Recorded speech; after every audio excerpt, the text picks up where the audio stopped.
13 a 15, La Colmena. Conducción, Carolina García. Producción, Matías Capek. La Colmena.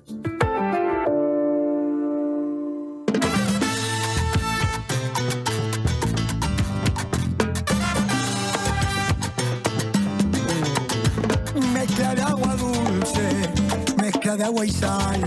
Aldea adentro de esta aldea universal.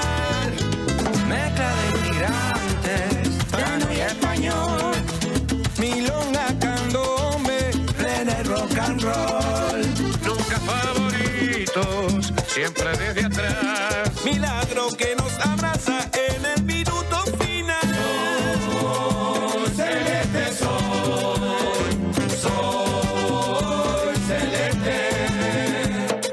Sol celeste, sol celeste. Somos de la sangre de Maracaná. Y somos la locura Que pico el penal. Con el viento en contra, metiendo pedal. de pecho y bajada desde el litoral, descolgando el cielo, 3 millones de color que ilumina el cielo, orgullo de identidad. Celeste sol, sol celeste, sol celeste, sol celeste. Somos de la sangre del Maracaná y somos la locura que picó el penal. Descolgando el cielo, 3 millones van. Color que ilumina el sueño. Orgullo de identidad. ¿Cómo están? Aquí estamos, ¿no? Con todo el color celeste. No sé cómo están en la casa, en los hogares, en la vida, ustedes. Pero bueno, aquí en La Colmena nos pusimos hoy un poco este tono celeste. De hecho, yo vine de celeste, si están mirando por streaming. Bueno, nada, me contagió un poco este debut de Uruguay hoy en el Mundial. ¿Cómo están? Bienvenidos, bienvenidas. ¿Cómo estás, Mati? ¿Cómo estás, Caro? Bueno, contento, volvió el cielo de un solo color, Es cielo verdad. celeste. Es verdad. No es poca cosa, está muy frío, pero el calor de los gritos de gol seguramente en un rato va a cambiar esa temperatura con mucha expectativa, ¿no? Sí. Porque bueno, todos vamos ahí como entrando poco a poco en ambiente, pero yo te diría que ya estamos en el barco de la selección. Estamos con ese tono, con ese ritmo. Estábamos escuchando Descolgando el cielo, ¿no? Esta canción de Pitufo Lombardo, que es una versión además que hizo un plantel gigante, ¿no? A toda plena. Martín Quiroga, el alemán, Américo Jun, Soledad Ramírez, Uri, el Chole Gianotti, Alejandro Balbi, Gerardo Nieto, el propio Pitufo, Diego Maturro, Diego González, Anita Valiente, Macana, Emilio y el Zurdo, Matías Bravo, Nati Ferrero, Abril, Los Bordillos, o sea, tremendo plantel para grabar esta versión que la verdad que levanta el espíritu para abrir también este lunes, para comenzar la semana, que bueno, que tiene este tono de mundial obviamente porque hoy juega Uruguay y en La Colmena vamos a tener un tono futbolístico. Queríamos también de alguna manera estar en esta sintonía. Sí, Caro, porque también es un momento muy especial para la Diaria Radio, ¿no? Porque ya arrancaron las transmisiones mundialistas a las 5 de la tarde, arranca la previa para el Es partido verdad. de Uruguay. Allí en el bar Enriqueta va a haber también, se va a poder ver en vivo lo que es la transmisión de la Diaria Radio. Quedan algunos lugares todavía, pero tenemos que ir acomodando el ambiente, ¿no? Sí. Y para acomodar el ambiente, hoy tenemos la clase de historia de Masi y no podíamos ir por otro lado que no sea ese vínculo histórico del fútbol con la construcción de la identidad de nuestro país, ¿no? Sí, totalmente. Estuvimos conversando con Demás y me dijo, pero si querés hablamos de otra cosa. Y yo le dije, bueno, pero, no sé, hablar de otra cosa hoy, que vamos a estar más cerca todavía del debut de Uruguay. Bueno, sí, y él además, obviamente, ¿no? Con su perspectiva histórica y su interés por el fútbol, podía conjugar las dos cosas de manera muy interesante, brillante, como es Carlos de Masi, y va a enfocar la historia del fútbol, pero basándose en 1920, ¿no? Y cómo de alguna manera en ese momento histórico de 1920 en nuestro país, después de las dos presidencias de José Valle de Ordóñez, cómo de alguna manera se estaba gestando un futuro en nuestro país. Veníamos como de una serie además de elecciones democráticas. Es un periodo de alguna forma fundacional y también con algunos hitos futbolísticos que se estaban produciendo en esos años 20. Hablamos con Carolina Greising el otro lunes acerca de cómo ella marcaba 1917 como uno de los puntos clave de la historia del fútbol uruguayo, porque fue de alguna manera a partir de ahí que Uruguay comienza a tener una serie de victorias. Claro. En 1917 es la primera Copa Sudamericana, de alguna manera. En realidad había ocurrido ya en 1916 en Argentina, pero tiene como un cambio de nombre y eso, bueno, depende un poco del libro que leas, cuál de alguna manera se marca como el primer sudamericano oficial. Pero ya había ocurrido en 1916 en Argentina, en el 17 en Uruguay. Uruguay gana entonces ese trofeo también. Y a partir de allí lo que viene después que ya conocemos, ¿no? Las dos Olimpiadas y las dos victorias celestes de 1924, 1928. Vamos a volver a retomar, ¿no? esta historia con otra perspectiva que tiene que ver también con lo que estaba pasando en el Uruguay de 1920. Sí, hay mucha cosa escrita, ¿no? O sea, eso da cuenta del fanatismo que tiene el uruguayo por el fútbol, porque en cuanto a construcciones históricas, a investigaciones, a trabajos, hay mucho. Y yo estuve mirando alguna cosita y uno de los hitos que se marca y que se vincula de alguna forma al fútbol con la sociedad, no sé si además si lo va a marcar, pero lo comento porque creo que aporta, es que la separación de la Iglesia y el Estado se da en 1919. Claro. En ese proceso que vos decías del vallismo, termina ahí de consolidarse esta separación de la Iglesia. Y ahí algunos te dicen, bueno, ahí es donde entra el fútbol, de alguna forma a ocupar ese lugar de pasión, de generar unidad, ya sea por los colores tradicionales de Nacional o de Peñarol, pero también de los diferentes clubes de barrio y fundamentalmente con esa selección uruguaya, ¿no? Que unifica a todos detrás de la misma bandera. Exactamente, hablemos entonces, vamos a hablar sobre eso, pero también vamos a hablar sobre la historia del fútbol uruguayo, pero desde otra perspectiva, que tiene que ver con el trabajo de Fiorella Rodríguez, que ella es periodista deportiva, con trayectoria en radio, en televisión, en prensa escrita, y nos va a hablar de un libro que se llama Pioneras, que es una investigación sobre las primeras futbolistas uruguayas. Así que vamos a hablar de fútbol femenino, porque mientras Uruguay se está presentando esta noche en el Mundial de Fútbol, desde el punto de vista de la selección uruguaya femenina, Uruguay quedó afuera. Uruguay quedó afuera hace muy poquitas horas, además, muy poquitos días, de la Copa Femenina del 2027 en Brasil, ¿no? Vamos a hablar entonces de la situación también del fútbol femenino en nuestro país. Lamentablemente, Uruguay perdió 1-0 con Colombia y allí se quedó sin chances entonces de clasificar al Mundial 2027 en Brasil.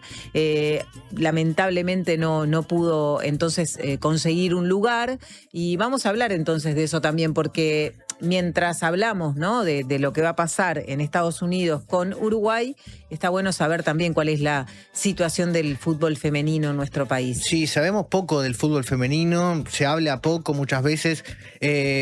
Fiorella fue compañera de la redacción de La Diaria hace hará un año por ahí, y un poco este libro Pioneras, del cual ella es coautora, surge un poco de las páginas de La Diaria. Algunas notas que se fueron haciendo dieron lugar a este espacio, ¿no?, que había en la construcción histórica de nuestro fútbol.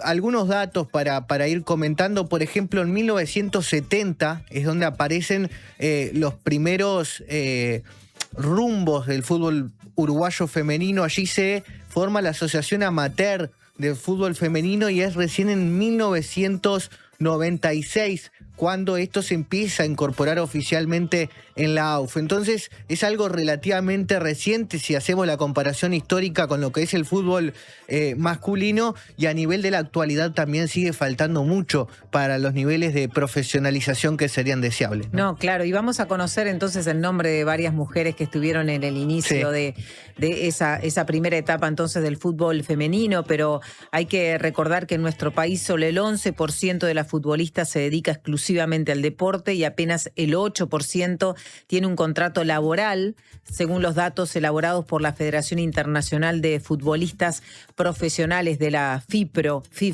así se llama. Por tanto, este dato marca también la realidad, ¿no? Es muy difícil que el fútbol femenino prospere, tenga, digamos, un carácter profesional si solamente el 11% se dedica exclusivamente a este deporte, ¿no?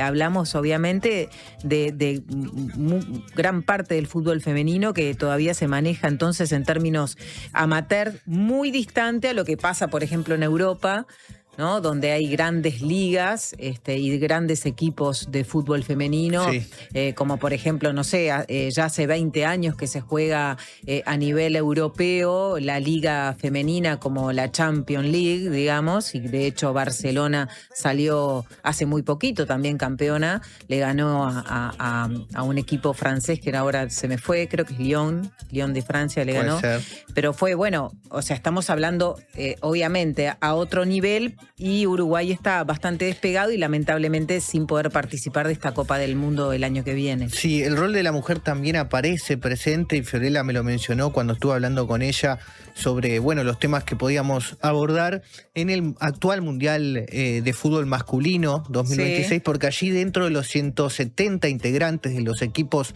arbitrales, el 3,5% son mujeres. Allí, o sea, hay 6 árbitras, una de ellas central, mexicana, después hay también juezas de línea. Claro. De eso también nos va a contar un poco, porque esto se empieza a gestar en 2022, cuando aparecen las primeras mujeres árbitras allí en el fútbol masculino y concretamente en el Mundial. Muy bien, vamos a hacer la pausa, ¿les parece? Porque a todo esto hay algunas cosas que, obviamente, hay muchas cosas que ocurren en nuestro país este lunes, y en el marco de lo que es la agenda noticiosa, vamos a estar conversando en algunos minutos con Teresa Herrera, referente de la Red Uruguaya contra la Violencia Doméstica, Sexual y Doméstica, porque integra un grupo de colectivos feministas que salieron este fin de semana a denunciar a través de un comunicado que el proyecto de ley de reforma del Código del Proceso Penal violenta a las víctimas. Vamos a tratar de comprender entonces cuál es la denuncia que están haciendo pública. A mí también me llegó un comunicado, llegó a todas las redacciones comunicados de los colectivos feministas, 30 colectivos feministas que están haciendo esta denuncia. Entonces, si les parece, en un par de minutitos conversamos con ella. Claro, el fútbol mueve pasiones y por eso queremos estar en contacto con la audiencia. Nos vamos a la pausa recordando los números de contacto. Redes y vías de contacto. Comunicate al 099-891-888. Mail radio@ladiaria.com.uy.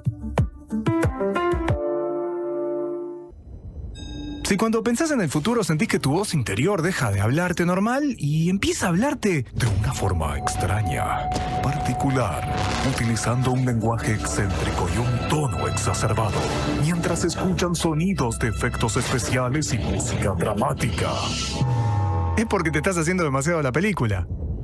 La mejor forma de prepararte para el futuro es con Ahorro Más Vida de Banco de Seguros del Estado. Consulta con tu asesor de confianza en nuestras oficinas o en bse.com.uy.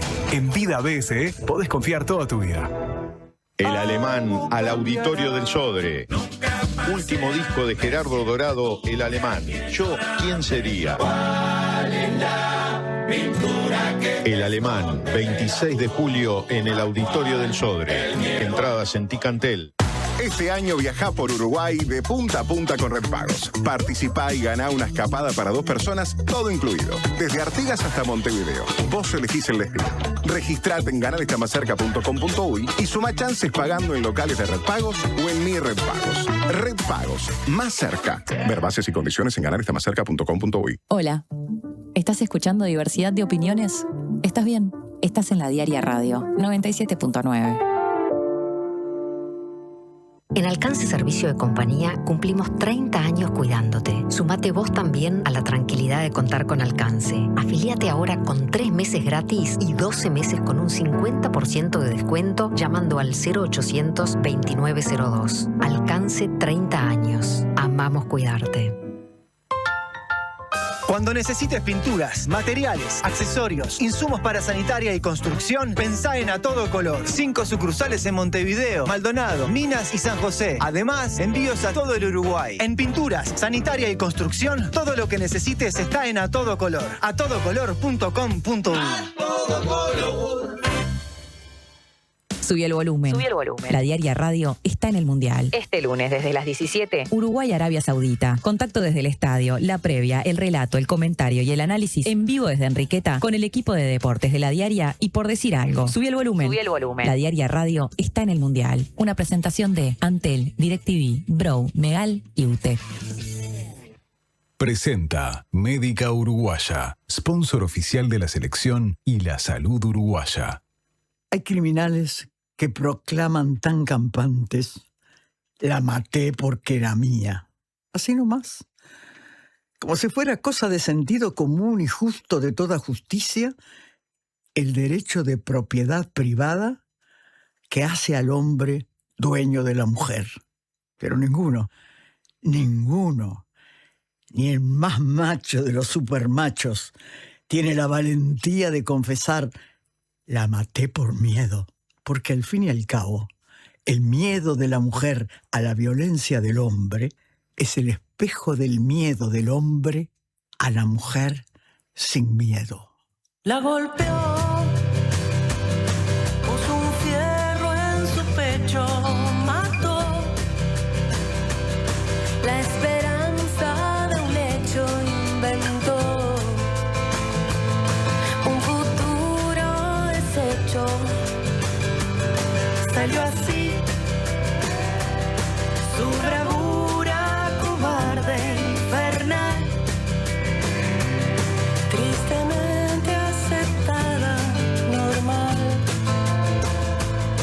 hizo de eso un defecto. Estábamos escuchando en la voz de Cristina Morán, sí, este tema que de alguna manera ha sido también parte de las campañas, ¿no?, para movilizar conciencias, para sensibilizar en torno a la violencia de género, en el marco también de que en estas últimas horas ocurrió un nuevo femicidio, ¿no? En nuestro país, una mujer de 40 años fue asesinada de 2 disparos en la cabeza, fue el viernes por la noche, en un establecimiento rural ubicado en la localidad de Puntas de Quebracho, entre los departamentos de Cerro Largo y 33. Pero más allá de este extremo de la violencia femicida, queremos conversar acerca de una preocupación que tiene que ver con otras víctimas de violencia, porque un grupo de colectivos, 30 colectivos feministas, difundieron un comunicado donde expresan su preocupación por la reforma del Código del Proceso Penal, que como ustedes saben se está analizando en el Parlamento. Más de 30 organizaciones sociales y feministas cuestionaron el proyecto y advirtieron que implica un recorte de derechos en uno de los cambios que se quiere implementar, en algunos de los cambios que se quieren implementar. Lo que plantean es que estos cambios, estas modificaciones, implican mayores riesgos de revictimización y un retroceso respecto de estándares internacionales de protección. Para profundizar sobre estas críticas, ya estamos en línea telefónica con Teresa Herrera, doctora en Ciencias Sociales e integrante de la Red Uruguaya contra la Violencia Doméstica y Sexual, una de las organizaciones entonces que participa de esta denuncia. Bienvenida, Teresa, muy buenas tardes. Buenas tardes, ¿cómo estás, Carolina? Un gusto hablar contigo. Igualmente, Teresa, igualmente. De alguna forma, entonces, esto que se alertó el fin de semana pone sobre la mesa planteos de reforma de un código de proceso penal que van en detrimento del derecho, de la protección de las víctimas. ¿En qué sentido ustedes entienden que sería un retroceso? Bueno, porque hay varios aspectos que en realidad, digo, lesionan, bueno, como tú dijiste al principio, muy bien, hasta compromisos internacionales. Y además, en realidad, digo, ya en Uruguay, históricamente, el lugar de la víctima ha sido un lugar bastante pobre, digamos, ¿no? Para que la gente lo entienda. Por ejemplo, en Argentina, la víctima puede ser querellante. Acá no. Digo, en Uruguay de ninguna manera. Entonces, pero eso que históricamente ya pasaba, y bueno, en el código actual del proceso penal hay Ahora algún sí. lugar para la víctima, algún lugar, tampoco nada esplendoroso, pero ahora estaríamos retrocediendo. Primero porque en este proyecto, digo, se puede, por ejemplo, identificar a la víctima, se van a dar los datos, se puede investigar a la víctima. Realmente, digo, escuchamos eso y yo recuerdo en los estudios que he realizado sobre abuso, sobre lo que es violaciones grupales, justamente, digo, una de las cosas que en algunos lugares se ha hecho y que por supuesto no está permitido es investigar a la víctima y por lo tanto después dar como excusa de la violación la vida sexual anterior de la víctima. Cosa que está terminantemente prohibido en todos los estándares internacionales, ¿no? Pero además, imaginemos casos como el de Penades, ¿está? Fíjense toda la trama que tuvo que armar Penades para tratar de averiguar la identidad de las personas que lo habían denunciado, obviamente para amedrentarla, como mínimo. Y sin embargo, bueno, por supuesto se protegió esa identidad. Bueno, si se aprueba esta reforma, el acusado va a tener pleno derecho de conocer la identidad de quien lo está denunciando.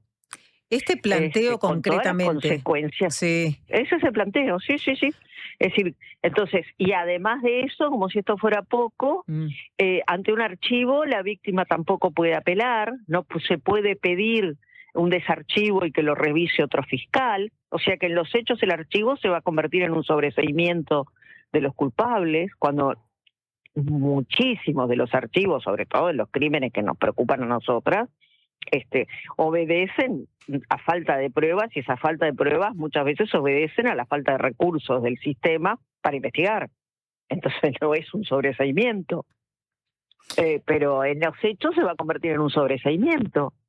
Y bueno, y así hay una serie de que nosotros enumeramos en nuestro comunicado, una serie de cosas que lo que hacen en los hechos es darle muchas más, entre comillas, que no son garantías, muchos más derechos a conocer a la denuncia, conocer quiénes denuncian, etcétera, quiénes son las identidades de las víctimas, cómo se da, bueno, a ser sobreseído, buscar, etcétera, y a la víctima se le quitan todos los derechos. Teresa, ¿por qué crees que se están planteando estas modificaciones? ¿Cuáles son o cuáles piensan ustedes son los argumentos? Hay una nota en La Diaria sobre este tema y La Diaria intentó recoger opinión desde el Poder Ejecutivo, pero bueno, como esto se está tramitando en el Parlamento, esa fue un poco la respuesta. Pero la primera reacción, nosotras la primera reacción fueron las declaraciones del grado 5, ¿no, Valentín? Que son tremendas, o sea, justificando todo esto. Por eso fue que nos alertó, además de que ya estábamos estudiando el proyecto y que realmente lo considerábamos retrógrado. Bueno, es una tendencia mundial, Carolina, lamentablemente, ¿no? Es decir, el patriarcado vive y lucha. Y entonces, realmente la preocupación, digo, que se da en todos lados es cómo los derechos de las mujeres, niños y adolescentes están avanzando y de qué forma se le puede poner cortapisas. Y bueno, y el patriarcado, lamentablemente, ni siquiera, como dice muy bien Rita Segato, no tiene ni izquierda ni derecha, ¿no? Es patriarcado. Claro, estamos hablando de Valentín, que es Gabriel Valentín, grado 5 de la Facultad de Derecho, que estuvo en calidad de experto, forma parte entonces del grupo asesor técnico conformado por Presidencia para esta reforma. Entonces, en el marco de esa asesoría técnica es que se plantean estas modificaciones, ¿no? Exactamente. Digo, y también quiero decir que en el proceso ahora nos están diciendo que, bueno, que por qué no vamos al Parlamento a hablar con la Comisión de Código. Pero bueno, sí, supongo que vamos a ir, pero mucho antes tendríamos que haber sido consultadas. Claro. Esto puede tener que ver entonces, Teresa, con esta otra idea, ¿no? Tú hablabas obviamente de la negación o el negacionismo que existe, ¿no? El backlash. Es parte del backlash. Parte de eso y también parte de la idea de las posibles denuncias falsas. ¿O no? Como que hay que investigar a la víctima porque la víctima está denunciando falsamente a una persona. Exactamente. Que ya en Uruguay eso debería ser un tema laudado, ¿verdad? Digo, porque nuestro estudio hecho por la Universidad CLAE, demostró claramente que las denuncias falsas son mínimas. Incluso yo ahora estoy en Buenos Aires porque vamos a hacer el mismo estudio acá. Evidentemente, claro, ante estos datos que son contundentes, igual se insiste en estas temáticas como si esto fuera, decir, la preocupación no es la cantidad de denuncias, la cantidad de delitos, la cantidad de crímenes que están impunes, porque todos sabemos además que las denuncias son la punta del iceberg. No, la preocupación, no sé, qué sé yo, por poner un ejemplo, los datos de prevalencia que marcó UNICEF hace muy poquito, ¿no? De la proporción de gente que había sido abusada en su infancia, muchísimo más alta, por supuesto, que las denuncias que se reciben. Entonces, realmente, es como la preocupación va por ahí a ver cómo podemos proteger a los abusadores y no el escándalo y la preocupación sobre los abusadores como culpables de estas cosas. Teresa, hay convenciones internacionales sobre defensa de las víctimas a las que ha adherido Uruguay. De prosperar, por supuesto, Belén do Pará, por ejemplo. Ahí va, de prosperar este formato de reforma que estaría sobre la mesa, se estarían violando algunas de estas convenciones. Sin duda, y ahí estaríamos nosotras, por supuesto, dando cuenta de esto y haciendo las acciones internacionales que sean requeridas. Claro. Tú también, Teresa, comentabas, ¿no?, que en realidad más allá de estas modificaciones, o más allá, mejor dicho, en lugar de estas modificaciones que de alguna manera implican entonces un retroceso sobre los derechos de las víctimas, mencionaste también que hay una reforma que sería sí la necesaria para las víctimas y que tiene que ver con que las víctimas pasen a ser querellantes, ¿no? Claro. ¿Cómo es eso? Explícanos. Querellante, por un lado. Es decir, claro, en Argentina la víctima puede ser querellante, o sea, la víctima puede pedir, por ejemplo, el desarchivo, puede ser parte del proceso penal, que en este momento no lo es, ¿verdad? Puede tener su abogado o su abogada que sea querellante contra el culpable, claro, etcétera. Eso puede. Acá en Argentina existe y en Uruguay eso no existe, ¿no? Pero además otro problema que tenemos también, que duerme el sueño de los justos en el Parlamento, es el proyecto de ley, que es muy sencillito, ¿no?, de la imprescriptibilidad de los delitos sexuales. Claro. ¿Qué está pasando? ¿Tienen idea de qué está pasando con ese proyecto de ley? No. Porque en realidad ese proyecto de ley ya tiene un tiempo presentado, ¿no? Sí. Sí. Es el segundo, ¿cómo se llama?, el periodo en el cual se presenta ahí. Sí. Estamos hablando de la imprescriptibilidad de los delitos sexuales, ¿no? Hasta ahora, claro. ¿Qué cambio significativo trae eso? Las víctimas denuncian cuando pueden y no cuando a nosotros nos parece que tiene que ocurrir. Entonces siempre pasa que muchos años después la gente está en condiciones de hacer su denuncia, pero como los delitos prescriben, bueno, nosotros tuvimos un caso tremendo, ¿no?, que fue el caso de Milagros, esta guachita que terminó suicidándose justamente porque el delito había prescripto, ¿no? Sí, tal cual. El próximo paso, se están planteando entonces, pedir alguna entrevista con legisladoras, con legisladores, para ver cómo sigue, digamos, esta discusión. Sí, y además estamos pensando en hacer algún evento académico también de discusión sobre el tema. Sobre este tema. Claro. Esta comisión asesora, además este grupo técnico, ¿no?, que generó las propuestas para la modificación del Código del Proceso Penal, trabajó en el ámbito del derecho, ¿no? No convocando otras organizaciones para poder. Bueno, no, pero nuestras organizaciones, este documento que hemos hecho público ahora, por supuesto, tiene a las abogadas detrás, ¿no? Claro. A ver, las que somos de ciencias sociales, conocemos lo que es el tema de las víctimas, por supuesto, y cómo son estos procesos, pero digo, no es que se nos ocurrió a las sociólogas o a las trabajadoras sociales, digo, las abogadas están detrás de esto también, ¿no? Y los abogados. Es decir, nosotros nosotros tenemos reconocidas abogadas y abogados, digo, como es el caso, por ejemplo, de la doctora Alicia Deus, que es, entre otras cosas, la representante de Uruguay en Beleto Pará en este momento, ¿no? Claro. Entonces, realmente, digo, es inconcebible que se haya armado esto y no se les haya ocurrido que había que conversar con las abogadas y abogados que se ocupan de los temas de derechos humanos, ¿no? Está claro. Teresa Herrera, muchas gracias por estos minutos. Volveremos a hablar en cualquier momento. Bueno, muchas gracias a ti, Carolina, por el interés en el tema. Y a todos ustedes un abrazo. Un abrazo grande. Muy bien, hacemos la pausa. Entonces quedó planteada la preocupación, obviamente, de estos colectivos, de esta crítica acerca de la reforma que se está impulsando sobre el Código del Proceso Penal, que la advertencia tiene que ver con el recorte, obviamente, de derechos, riesgos de revictimización y un retroceso también respecto a estos estándares internacionales de los cuales Uruguay adhirió ya hace mucho tiempo. Seguramente volveremos a hablar de este tema porque la Comisión de Constitución y Códigos del Senado está trabajando, obviamente, en esta reforma. Han recibido algunas delegaciones y seguramente estas organizaciones sean recibidas en los próximos meses.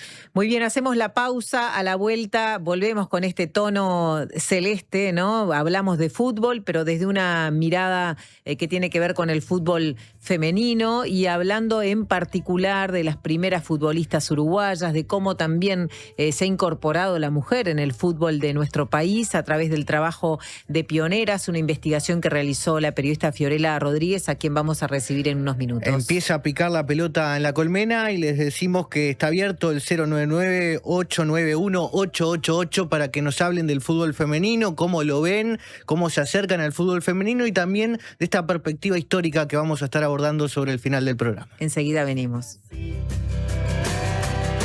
Su bravura cobarde, infernal. Presentó Médica Uruguaya, sponsor oficial de la selección y la salud uruguaya. Hizo de eso un defecto. Tierra de Mujeres es una iniciativa del Instituto Nacional de Colonización para facilitar el acceso de las mujeres a la tierra. La propuesta incluirá unidades de producción familiar y grupal. El cronograma de talleres informativos y los detalles de los llamados se publican en colonización.com.uy. Tierra de Mujeres es un compromiso asumido en la política sectorial de género en el agro. Instituto Nacional de Colonización. Tierra para vivir y trabajar en el campo. Homeopatía Olivencia, idóneos en elaboración de fórmulas homeopáticas y florales. Lográ el bienestar físico y emocional de forma natural. Olivencia te escucha. Comunicate al 099-471074 o visita nuestra web olivencia.com.uy. ¿Qué es mejor? ¿La hamburguesa o el choripán? ¿La Rambla o el parque? Nosotros no sabemos. Lo que sí sabemos es que para cobrar tu sueldo, mejor en tu banco. Es mejor porque abrís tu cuenta 100% online y porque tenés la nueva tarjeta internacional Bro Recompensa Mastercard Débito. También es mejor porque tenés adelanto de sueldo sin intereses. Y es mejor porque tenés la seguridad y confianza de siempre en el banco de siempre. Abrí tu cuenta sueldo a través de eBrow. Te lo repito, tu sueldo mejor en tu banco. Banco República, nuestro banco país. Infórmese sobre la garantía de depósitos en su institución de intermediación financiera o en www.copap.org.uy o vía infocopap@copap.org.uy. No somos muchos, no somos pocos, pero estamos todos locos. No somos muchos, no somos pocos, pero estamos todos locos. Llega el Mundial, nos volvemos todos locos. Todos los partidos, la mayor cobertura y más de 1000 horas en vivo. Mira todo el Mundial por T-Sports, en DirecTV y T-Go. Recarga ahora tu DirecTV prepago desde 300 pesos. El rendimiento de los 300 pesos varía según tu plan y premiums contratados. T-Go no se encuentra disponible para clientes Light prepago. Llegó a Carper la promo que estabas esperando. Llévate hoy mismo tu nuevo Chevrolet Spark EV a solo $22.990 financiando con HSBC. Carper, tu Chevrolet, marca Carper. En la edición de junio de Le Monde Diplomatique Uruguay, el plan de Estados Unidos para la inteligencia artificial que preocupa al Vaticano. En el mundo, la crisis de la izquierda y el auge del Islam en Indonesia, el naufragio maliense y la revancha argelina. Tras el Brexit, ¿se unirán las Irlandas? En la región, Perú vuelve a partirse en dos, un nuevo cerco indio en Bolivia y las conquistas y reveses del gobierno de Petro impactan en la segunda vuelta en Colombia. Además, la incidencia de Israel en la política de Alemania y de Eslovenia con el marco de la limpieza étnica en Palestina. Suscríbete en lemonde.uy y recíbelo en tu casa. Le Monde Diplomatique, la diaria. Presenta A Todo Color Pinturas. Grandes marcas para grandes obras.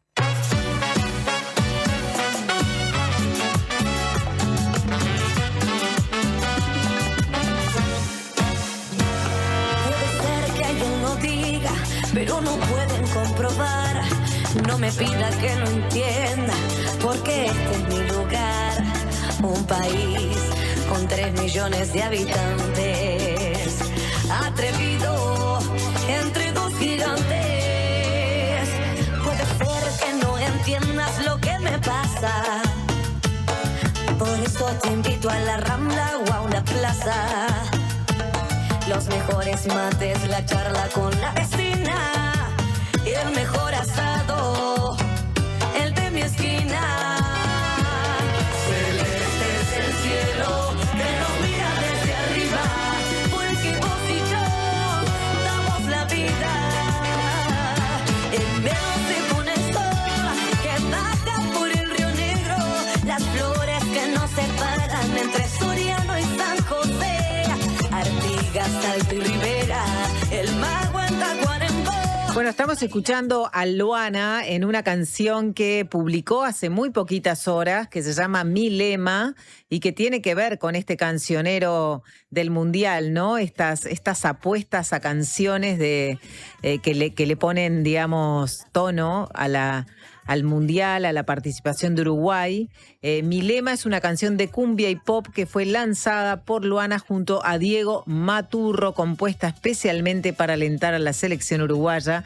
Y vamos a recibir con esta canción a Fiorella Rodríguez, que ella es periodista deportiva con trayectoria en radio, televisión, prensa escrita, especializada en fútbol y autora del libro Pioneras, esta investigación que les comentábamos al comienzo sobre las primeras futbolistas uruguayas. Vamos a hablar de eso, de estas pioneras, vamos a hablar del fútbol femenino, de esto que Uruguay quedó fuera del Mundial del año que viene en Brasil, en fútbol femenino, y bueno, y también un poquito cómo ves a la selección uruguaya en este debut. ¿Cómo estás, Lourdes? Bienvenida. Fiorella, Lourdes, te dije. Un placer. Sí. Te vengo diciendo Lourdes desde el comienzo, conectando con otra periodista. Bueno, era el nombre de mi abuela, así que ¿en serio? lo dejamos como honor a esa.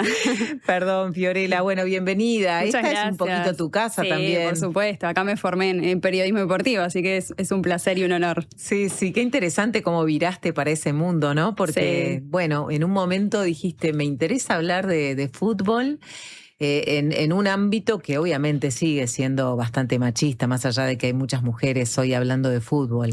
Sí, en realidad siempre como que trataba temas de género, trataba de ponerle perspectiva de género al periodismo, mejor dicho. Y bueno, en ese sentido fui como mezclando un poco mis intereses y el deporte aparecía como un lugar de interés que me gustaba, que seguía, que iba a la cancha, ¿no? A ver fútbol básicamente. Pero también lo encontraba como un espacio muy rico para explotar esto, ¿no? Para ver qué pasaba con las mujeres, cuántas colegas había, cuántas mujeres practicaban el deporte, qué espacio se les daba, si había dirigentes mujeres o no. Y bueno, ahí empecé como un poco a meterme en ese espacio de a poquito. Los compañeros de la Diaria Deportes también me decían, bueno, te vimos el fin de semana en la cancha, ¿por qué no te cubrís un partido? Me enseñaron todo de cero. En ese momento estaba Juan Aldecoa, Mincho, que está en el Mundial ahora disfrutando, ni que hablar Sandro Pereira. Y bueno, y Denis Legrand también. Y ahí de a poquito fuimos como fui volviéndome periodista deportiva y nada, mezclando un poco eso, ¿no? La perspectiva de género en el deporte. Claro. Hablemos primero entonces de esta investigación de Pioneras, que de alguna manera lo que hace es narrar eso, ¿no? La participación de las mujeres en el fútbol, desde cuándo, y las pioneras en la formación del fútbol femenino, ¿no? Sí, eso fue justamente en eso de investigar un poco cuántas mujeres había jugando al fútbol y demás. Encontramos algunos datos y otros que faltaban, entonces también ahí empezás como a conectar con personas que formaron el fútbol femenino uruguayo que no tenés idea.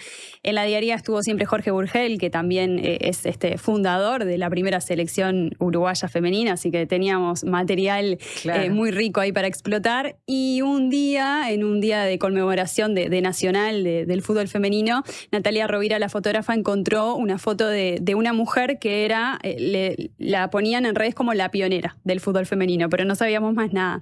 Y empezamos a investigar y era Lila Islas, una mujer que ahora tiene 85 años, que sigue militando por el fútbol femenino y por otras causas, una genia Lila.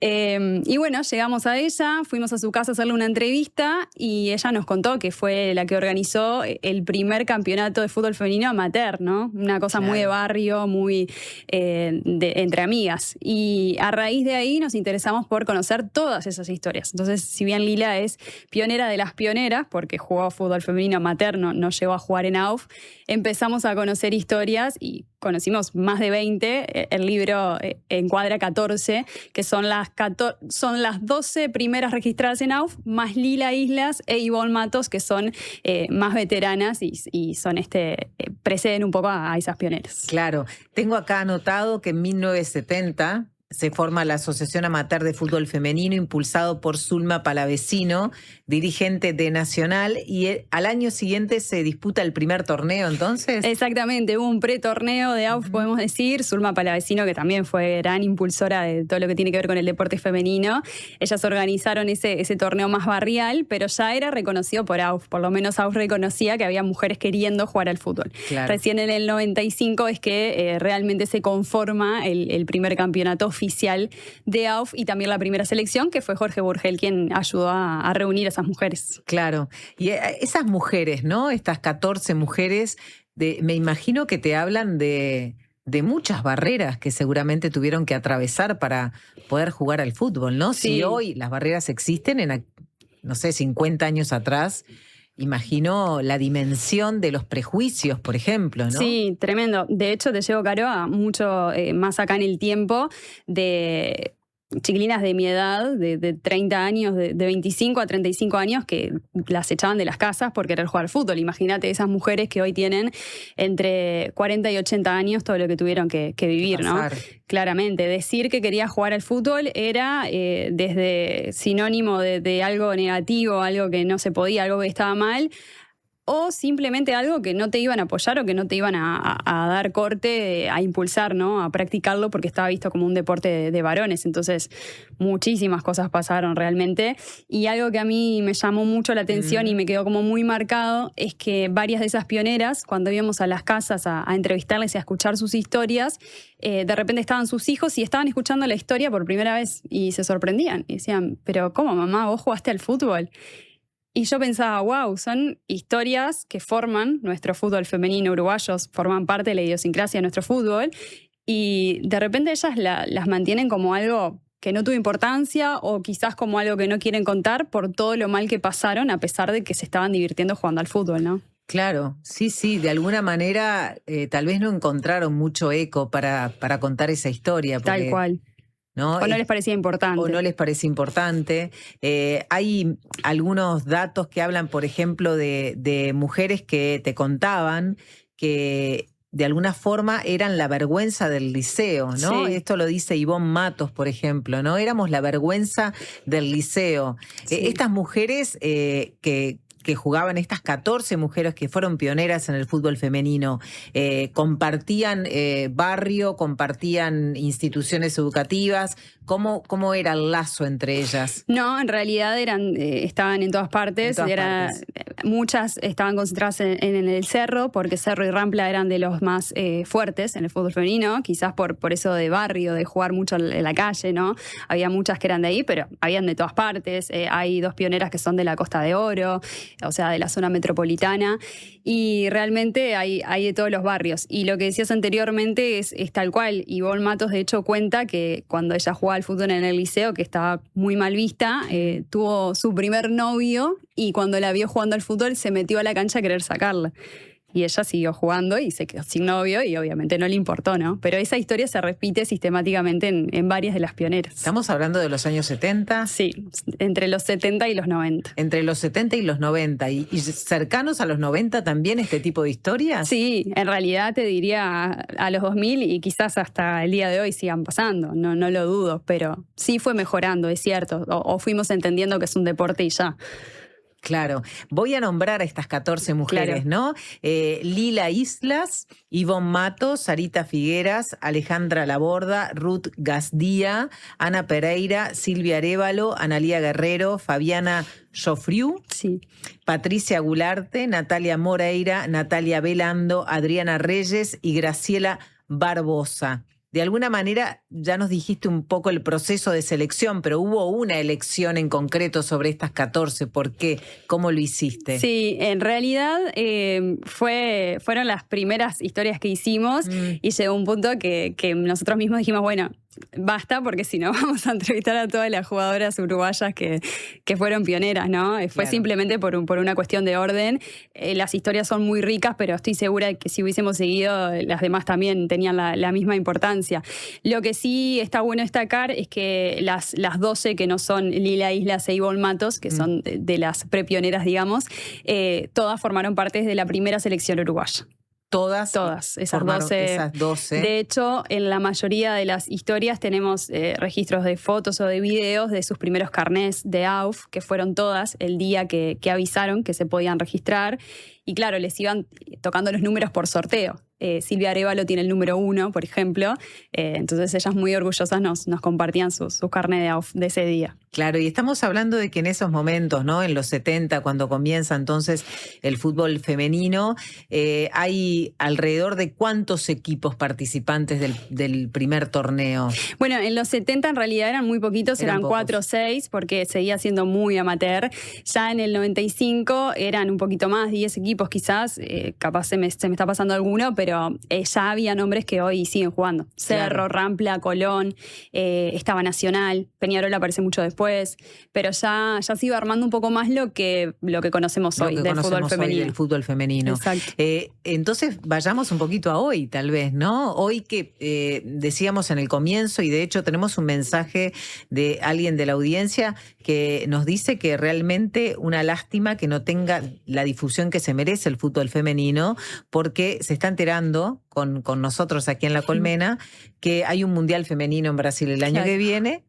Y que además, Uruguay no va a poder participar porque quedó afuera. Ella es Andrea de Sayago la que nos envía este mensaje. Empecemos por ahí. ¿Uruguay quedó afuera de esta Copa Mundial? ¿Fue alguna Copa Mundial Uruguay? No, en la categoría absoluta nunca clasificó Uruguay todavía. La ilusión estaba puesta en este Brasil 2027 porque justamente al ser Brasil un anfitrión, Brasil siempre es un competidor directo de cualquier sudamericano, quedó como ese cupo liberado, por así decirlo, o una posibilidad más de acceder.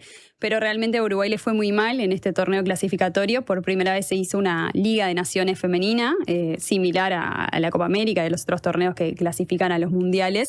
Y no tuvo una buena participación, no pudo sumar puntos. Tuvo algunos pasajes interesantes, un 2-2 con Argentina, algún resultado positivo que esperanzó, pero en realidad no alcanzó el objetivo principal, que era clasificar al mundial. Así que lamentablemente no vamos a estar en Claro, Brasil. Y de Sudamérica están Colombia, Argentina. Sí, exactamente. Brasil. Colombia y Argentina tienen que hacer una etapa más de repechaje, pero sí, Brasil está seguro, Ecuador, Venezuela viene muy bien en el fútbol femenino. Todavía no están definidos los cupos. Se están terminando de definir en estas estos semanas. días, en estas semanas. Claro, ahora hay un parate por la Copa del Mundo. En realidad sí, queda una instancia más de esa de repechaje, pero el fútbol femenino no, en realidad como que no seguía mucho por el masculino y viceversa, ¿no? De hecho nos pasa fin de semana tras fin de semana que de repente está jugando Peñarol o Nacional femenino en el mismo horario que está jugando el masculino y es una pena. Ese es uno de los puntos, ¿no? O sea, podríamos decir que todavía hay un vínculo fuerte entre las pioneras y el fútbol femenino actual en el sentido de la falta de apoyo, de la falta de visibilidad, de la falta de, digamos, de profesionalismo en términos de los salarios, la paga de quienes están jugando. Sí, en realidad no es profesional el fútbol femenino en Uruguay y en la mayoría de los países de Sudamérica. Recuerdo que hace un par de años salió una noticia en todos lados de que Nacional había profesionalizado su fútbol femenino. Bueno, investigando un poco qué era profesionalizarlo, era que todas las jugadoras iban a tener contrato, pero lo que se les abona son viáticos. Ninguna puede vivir del fútbol. Quizás uno o dos casos de las mejores jugadoras o de las extranjeras que llegan tienen un salario o un viático un poco más elevado que quizás sí les permite dedicarse solamente a jugar al fútbol, pero digo, no está ni cerca de ser profesional a nivel de eso, de lo que perciben ellas, de la infraestructura, de los lugares de entrenamiento, ni mucho menos. Entonces eso hay que tenerlo en cuenta. Pero creo que lo fundamental es que no hay como una cabeza que actúe de forma profesional, ¿no? Porque a veces no solamente son los recursos y el dinero, sino esto, decir, bueno, pero si está jugando el mismo equipo en la rama masculina y yo sé que claramente hay mucho más interés por el masculino, no voy a colocar el partido del femenino en el mismo horario porque quiero fomentar que la gente vea el femenino. Entonces, esas cuestiones de organización y de gestión que siguen generando que sea muy amateur la práctica del femenino. Claro. Y esa cuestión horaria, ¿no? De fijación de los partidos, podría ser fácil de modificar. Sí. No sé, pregunto, ¿cuáles pueden ser los escollos para cambiar eso? Yo creo que es eso, es que quienes están arriba o gestionando no tienen tanta perspectiva de la importancia que tiene el fútbol femenino para quienes lo practican, para quienes entrenan, para todo el sistema que está armado, ¿no? Que es como cualquier sistema deportivo. Hay trabajadores, hay entrenadores, hay ayudantes, hay profesores, hay médicos, hay mujeres jugando al fútbol que dejan mucho, ¿no? Además de tener sus trabajos, se dedican a entrenar todos los días, se preparan muy bien. Bueno, la selección uruguaya es el registro de eso, ¿no? La mayoría juega en el exterior.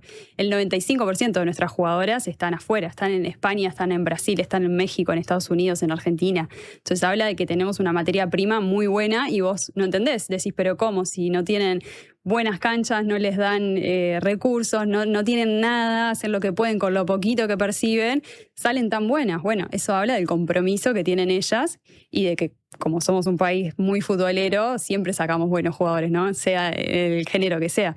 Claro, o sea que sí consiguen contratos en el exterior para seguir su carrera y seguir profesionalizándose. Sí. O sea, de alguna manera seguimos siendo como esta cantera, en este caso ahora de jugadoras, mujeres, ¿no? Tal cual, Pamela González, la capitana de nuestra selección, hace años que juega en España, en Sevilla, después tenemos Esperanza Pizarro. Belén Aquino fue la primera jugadora en estar en una final intercontinental con Corinthians. O sea, han logrado cosas muy importantes nuestras futbolistas. ¿Promedio de edad de las mujeres es similar a la de los varones? Sí, es bastante similar. A los 18, 19 años, 20, empiezan a integrar los primeros equipos.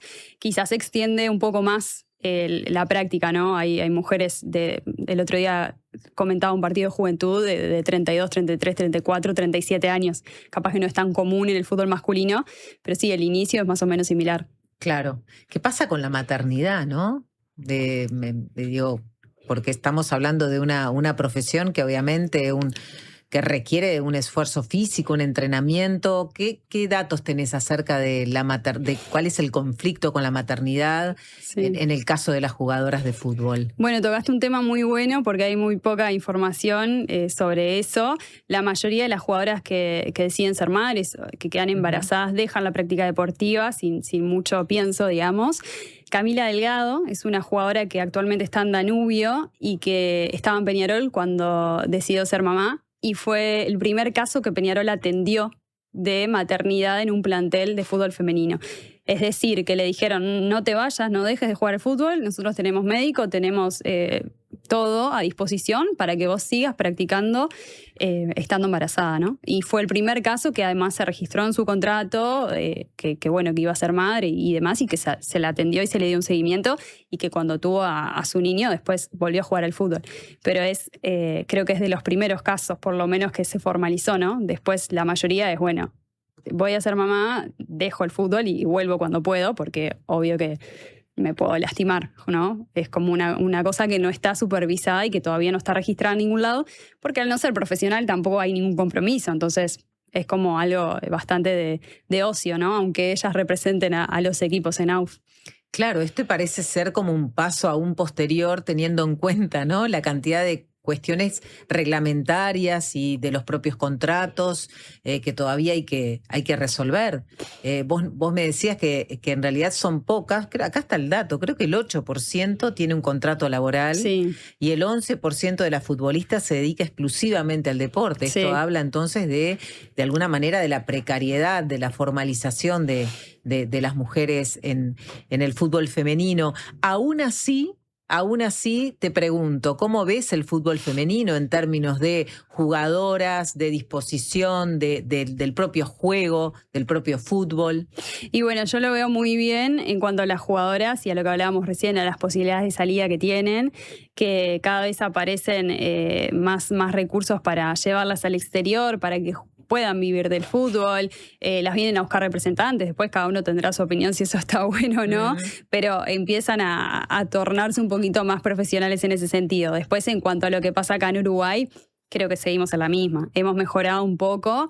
Destaco a Nacional, por ejemplo, que hizo una inversión para este año, trajo a Paula Navarro, que es la primera extranjera en dirigir el fútbol femenino uruguayo, una chilena que profesionalizó el fútbol femenino chileno, o sea que más allá de lo que pueda hacer en Nacional, tiene mucha cabeza como para ayudar al crecimiento del fútbol femenino, y Nacional está muy bien en ese sentido, con una buena infraestructura y demás.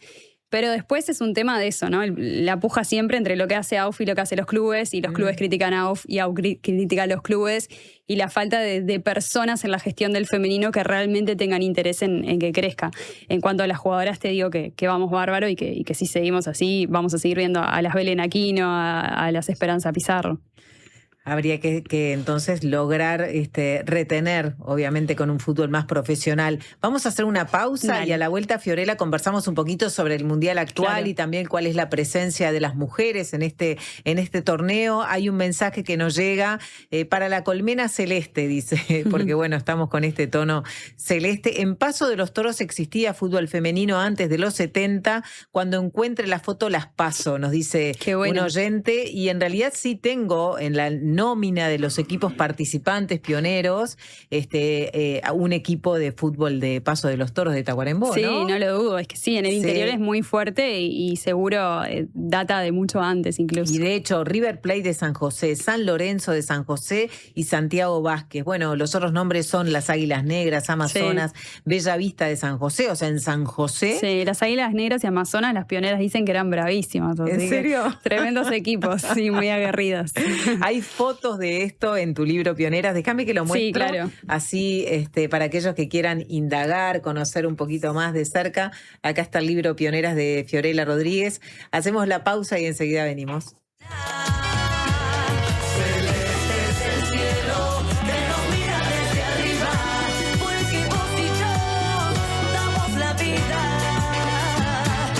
Presentó A Todo Color Pinturas. Grandes marcas para grandes obras. No se paran entre Soriano y San José, Artigas, Salto y Rivera. Prevení dolores cervicales y de espalda. Ajustá la altura de la pantalla. Elegí sillas con buena sujeción lumbar. Prevení. Preasociate a la Española. 1920-1234 o preasociate.com. La Triple Nelson vuelve a la trastienda presentando temas de su nuevo disco de amor, de locura y de guerra, más los clásicos de siempre. Sábado 15 de agosto, la trastienda Montevideo, 20-30 horas. Banda invitada, Vientos de Libertad. Entrás a la venta en Pass Line. Nuestro periodismo hecho radio. 97.9. La Diaria Radio. Hola chicos, soy Flor de Ciudad Vieja, los escucho siempre, la radio está buenísima. Quiero mandarle un mensajito a mi vecina Carla del tercero B, Carlucci, crack, ídola, avísame cuando vendas el alto, dale, saludo, banda. Cuando compras un Suzuki 0 kilómetro, los futuros compradores vienen incluidos. Lleva al tuyo vos también y asegurate la reventa. Visítanos en suzuki.com.uy o en cualquier concesionario del país. Suzuki te entiende. Campaña de bien público en el marco del artículo 50 de la Ley 20.383. El 5 de junio se conmemora el Día Mundial del Ambiente y en este mes Uruguay reafirma el compromiso con su cuidado y el desarrollo sostenible. Hoy seguimos avanzando con más acciones, más políticas públicas y más compromiso con el futuro. Impulsamos políticas ambientales en áreas fundamentales como el agua, la biodiversidad y la gestión de residuos. Actualizamos normas para proteger lo que importa. La calidad de nuestras aguas superficiales y subterráneas. Nuestras ciudades frente a eventos climáticos extremos. Y los humedales, fundamentales para la conservación de la biodiversidad. También avanzamos hacia un nuevo modelo de gestión de residuos basado en la clasificación en origen, el reciclaje y la valorización. Regulamos los residuos de baterías, acompañando el crecimiento de la movilidad eléctrica. Establecimos una gestión integral para los residuos de la construcción y aprobamos el decreto de donación de alimentos para reducir el desperdicio y generar impacto social positivo. El Uruguay sostenible se construye día a día, porque cuidar el ambiente es cuidar la vida y construir futuro. Uruguay Sostenible. Ministerio de Ambiente. Presidencia de la República. Puede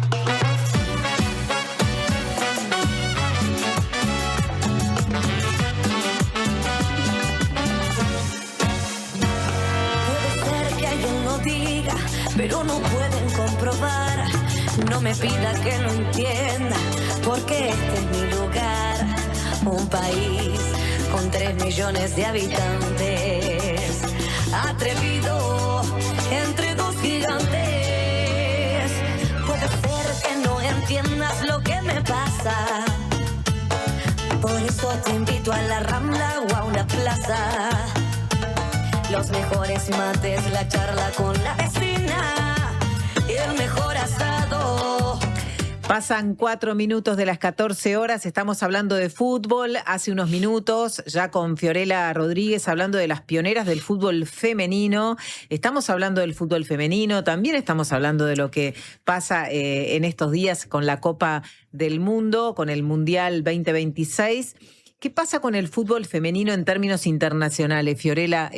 Tengo la sensación de que hay un auge, que ha crecido mucho la importancia. De hecho, yo te comentaba en la pausa que vi la final de Barcelona con Lyon y en realidad la vi porque en mi casa mi hijo, que es muy futbolero, estaba mirando esa final del fútbol femenino. Estamos hablando, claro, de la élite, de lo más importante, ¿no? Sí, ha crecido muchísimo.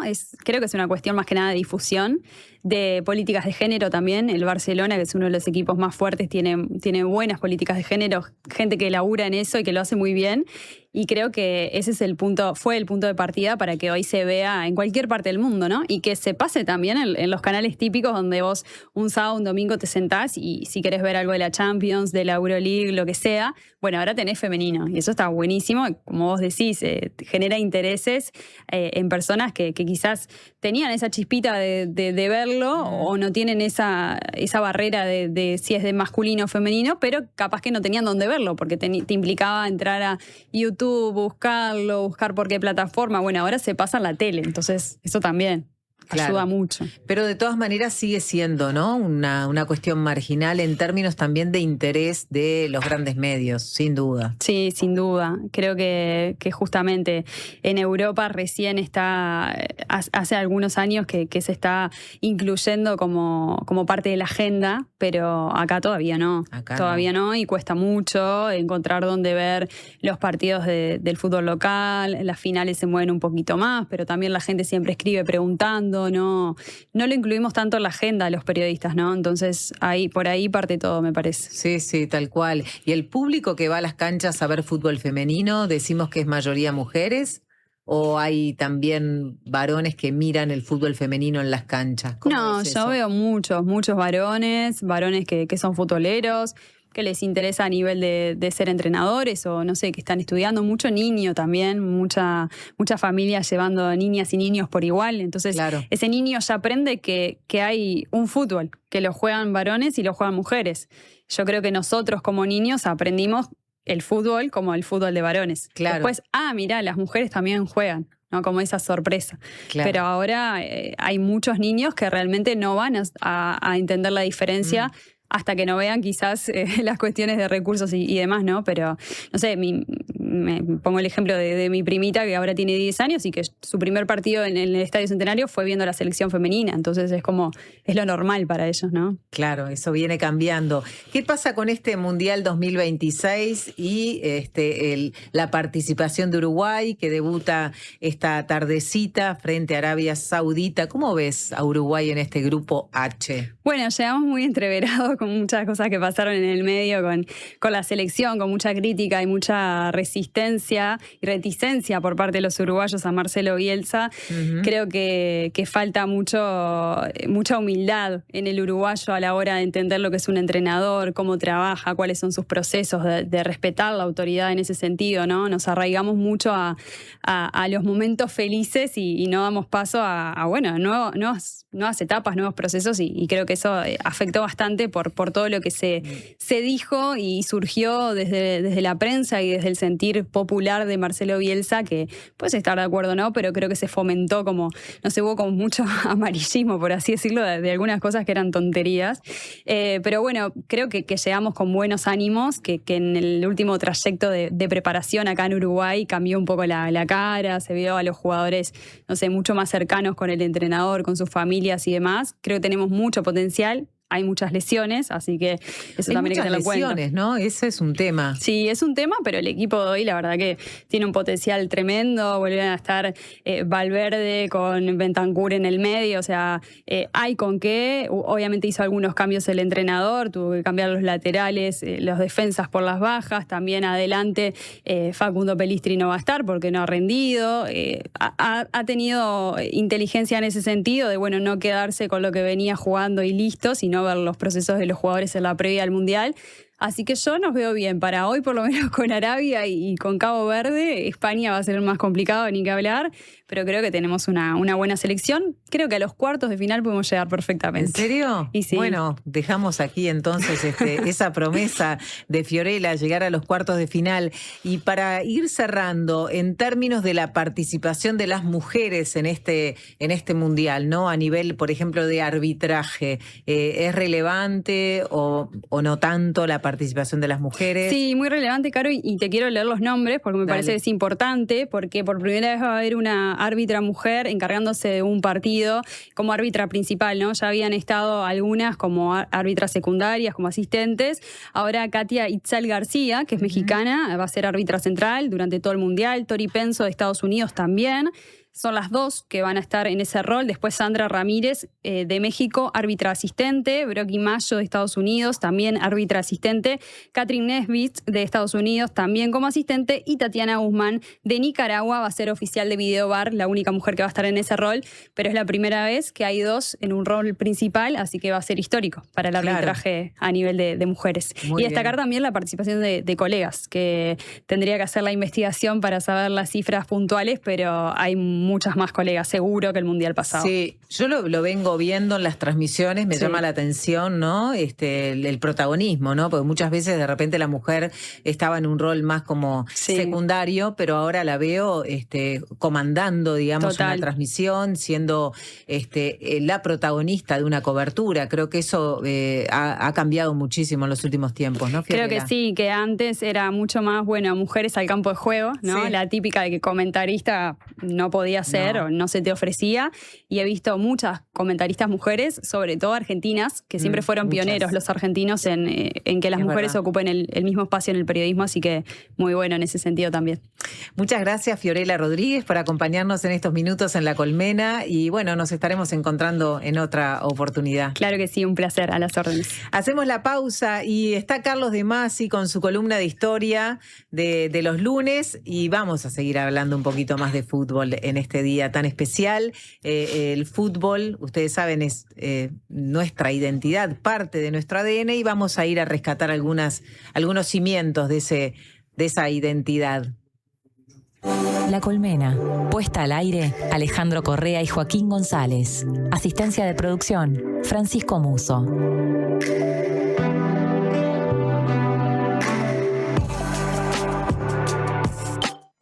¿Cómo es estudiar en la UCU?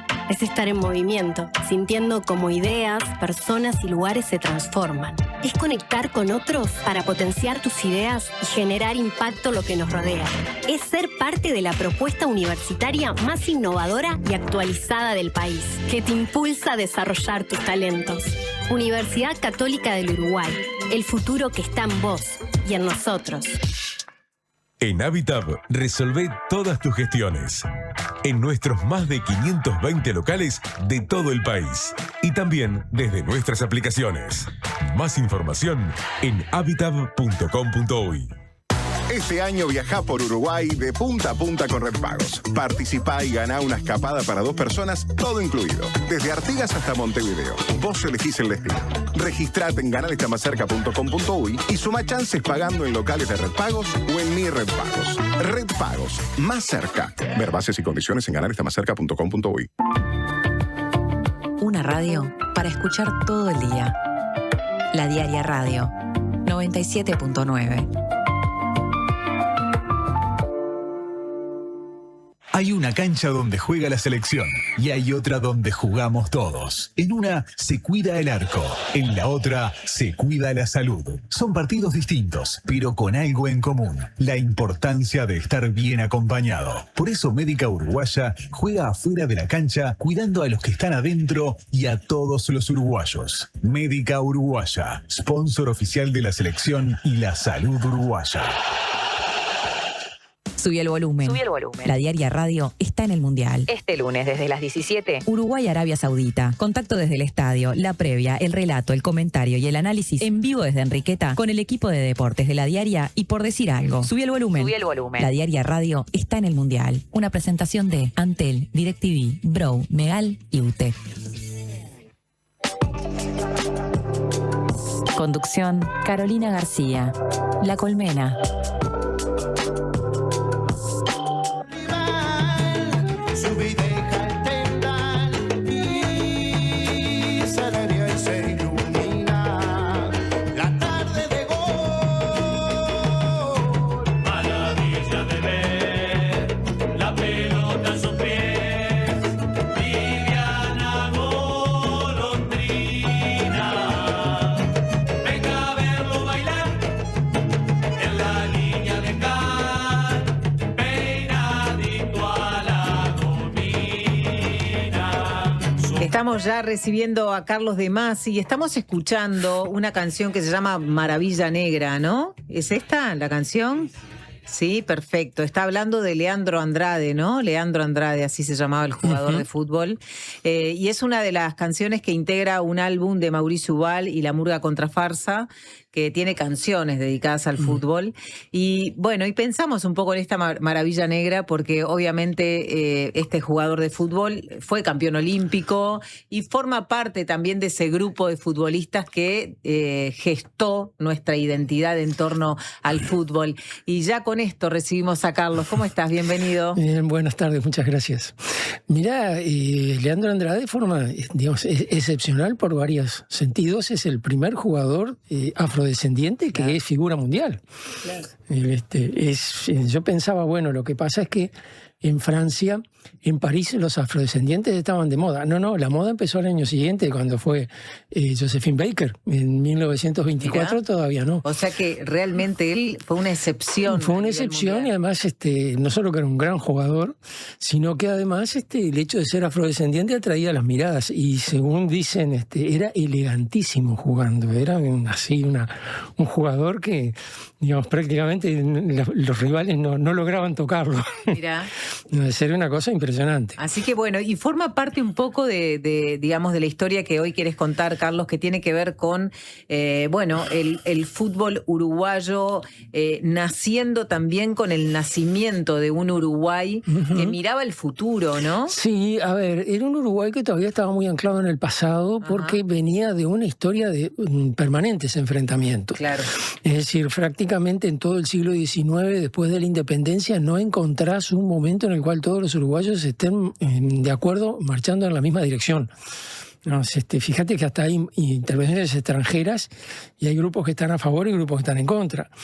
Hay guerras y en esas guerras casi todas siempre son guerras civiles o son guerras exteriores mezcladas con guerras civiles, como es el caso de la Guerra Grande, por ejemplo.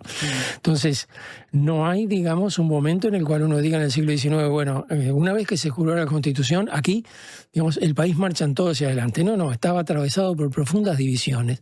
Y eso, fíjate que se prolonga hasta 1904.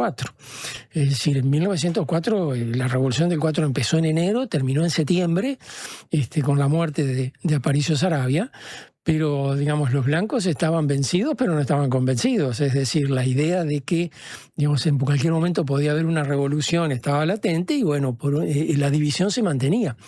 Hubo un momento, finales de la primera década del siglo pasado, donde por primera vez mostró que los uruguayos se podían llegar a alinear en una misma causa, que fue cuando se produjo lo que se llamó la reclamación del Plata. El canciller argentino, Estanislao Ceballos, argumentó que el Uruguay no tenía derecho al uso del Río de la Plata porque en la Convención Preliminar de Paz no se mencionaba el Río de la Plata como un límite, un disparate. Claro. Pero Estanislao Ceballos, como canciller, tuvo la característica de que se peleó con todos los vecinos, era así, enormemente agresivo, era una cosa muy... Y allí, digamos, frente a la presión argentina, fíjate que vinieron a hacer maniobras militares frente a Colonia, andaban los barcos argentinos a los cañonazos frente a Colonia, una cosa espantosa. Allí, digamos, todos los uruguayos quedaron atrás del gobierno, incluso los blancos que venían de haberlo enfrentado prácticamente, habían enfrentado a su antecesor. Allí también a los blancos le cayó una ficha, digamos, porque vieron que la prensa que más los había apoyado en la revolución, que más espacio les abría y qué sé yo, era la prensa que peleaba más duramente del lado de Estanislao Ceballos para quitarle al Uruguay ese pedazo de mar. Entonces, allí, un poco como resultado de esa reflexión, en 1912 Herrera publicó un libro notable, se llama El Uruguay Internacional, donde justamente hacía un poco el mea culpa de los blancos de que habían aceptado un poco ingenuamente el apoyo del gobierno argentino de la misma manera que los colorados habían apoyado un poco ingenuamente el apoyo del gobierno brasileño, claro, pero que en definitiva, digamos, el asunto venía por otro lado. Ahora, esa unanimidad que se logró con la reclamación del Plata duró poco, porque enseguida, digamos, bueno, la segunda presidencia de Valle, hay un nuevo intento revolucionario de los blancos, después Valle promueve el colegiado, entonces eso alinea todos los anticolegialistas de un lado, todos los colegialistas del otro, se hace una reforma constitucional, la reforma constitucional salió negociada, las cosas que salen negociadas en general, la gente cuando se apasiona mucho no le gusta, entonces allí quedó, digamos, un poco tenso. Pero en 1916 se había jugado un campeonato para conmemorar el centenario de la independencia argentina y Uruguay lo había ganado. Claro. Y eso empezó a remover el imaginario. Es decir, los uruguayos le ganan a los argentinos en la Argentina. Hay algo en lo cual los uruguayos le podemos ganar a los argentinos. ¿Eso fue el comienzo de todo? Y bueno, de toda esta leyenda, sí, de todo este ritmo, sí. Fíjate que había habido partidos de fútbol antes. En realidad las selecciones no estaban muy formalizadas. Jugaba un equipo contra otro. Entonces, bueno, la selección uruguaya en algún momento jugó Nacional representando a la selección uruguaya. Es decir, no había mucho una cosa así. Pero a partir de allí empezó a ver el asunto, bueno, la selección uruguaya sirve para algo. Incluso hasta había cierta sensación como decir, bueno, la Copa América nos pertenece. Entonces el Uruguay se empezó a jugar regularmente y Uruguay le empezó a ganar regularmente hasta 1919 que perdió en Brasil. Ajá. Y porque se hacía todos los días. Se hacía todos los años. Todos los años en ese momento. Sí, se empezó a hacer con una frecuencia notable. Claro, en el 17 Carolina Gracie habló el lunes pasado sobre, también de alguna manera ella marcó en 1917 también como un inicio, digamos, de una historia futbolera que se hizo aquí en Uruguay, que Uruguay también gana, ¿no? Y entonces, claro, a partir de ahí, de alguna formas la leyenda, ¿no? O el interés del fútbol tiene otra dimensión. Claro. Además, en 1919 van a jugar a Brasil, pierden, pero además tiene cierto sentido épico trágico. Es decir, el arquero de Uruguay tenía una hernia, no la dijo porque no quería perder el puesto y terminó muriendo de peritonitis. Volvió en un ataúd desde Río de Janeiro. Sí, es Roberto Echeri, arquero de Peñarol, que además le decían el poeta, porque parece que también componía versos. También un jugador, una figura muy elegante, un tipo delgado. Volvió muerto por no querer decir que estaba enfermo. Bueno, Uruguay había perdido la semifinal de cualquier manera, pero Eso es una historia increíble. Es una historia increíble, ¿eh? Y no es la única, ¿eh? Mirá que hay jugadores muertos, Abdón Porte, que digamos los hinchas de Nacional lo recuerdan mucho, pero hay un jugador de Defensor bastante olvidado, Salinas, que tenía problemas de corazón, pero él quería jugar al fútbol y terminó muriendo en el vestuario de Defensor después de un partido. Es decir, son historias que tiene el fútbol. Guerrero. Sí, la épica, ¿viste? Hasta el último aliento, hasta el último suspiro. Bueno, pero entonces, fíjate que pasan varias cosas. Primero, Uruguay perdió la Copa ahí, digamos, quería recuperarla. El fútbol uruguayo se dividió. Y entonces hubo en la Asociación Uruguaya de Fútbol, un sector de un grupo de equipos liderados por Peñarol se apartó y fundó la Federación Uruguaya de Fútbol. Entonces, digamos, la selección uruguaya de fútbol quedó siendo solo la selección de una parte del fútbol. Ahí se jugó una Copa América, también acá en Montevideo, y el coordinador de las selecciones, digamos, que era como ese... bueno, me voy a acordar el nombre. Tiene su monumento frente al estadio, el Padre de la Victoria se le llama. Les prometió a los jugadores que si salían campeones de América los llevaba a la Olimpiada del año siguiente. Y bueno, Narancio. Atilio Narancio. Atilio Narancio, sí, el Padre de la Victoria. Exactamente. Atilio Narancio les prometió eso y ganaron. Entonces había que cumplir la promesa.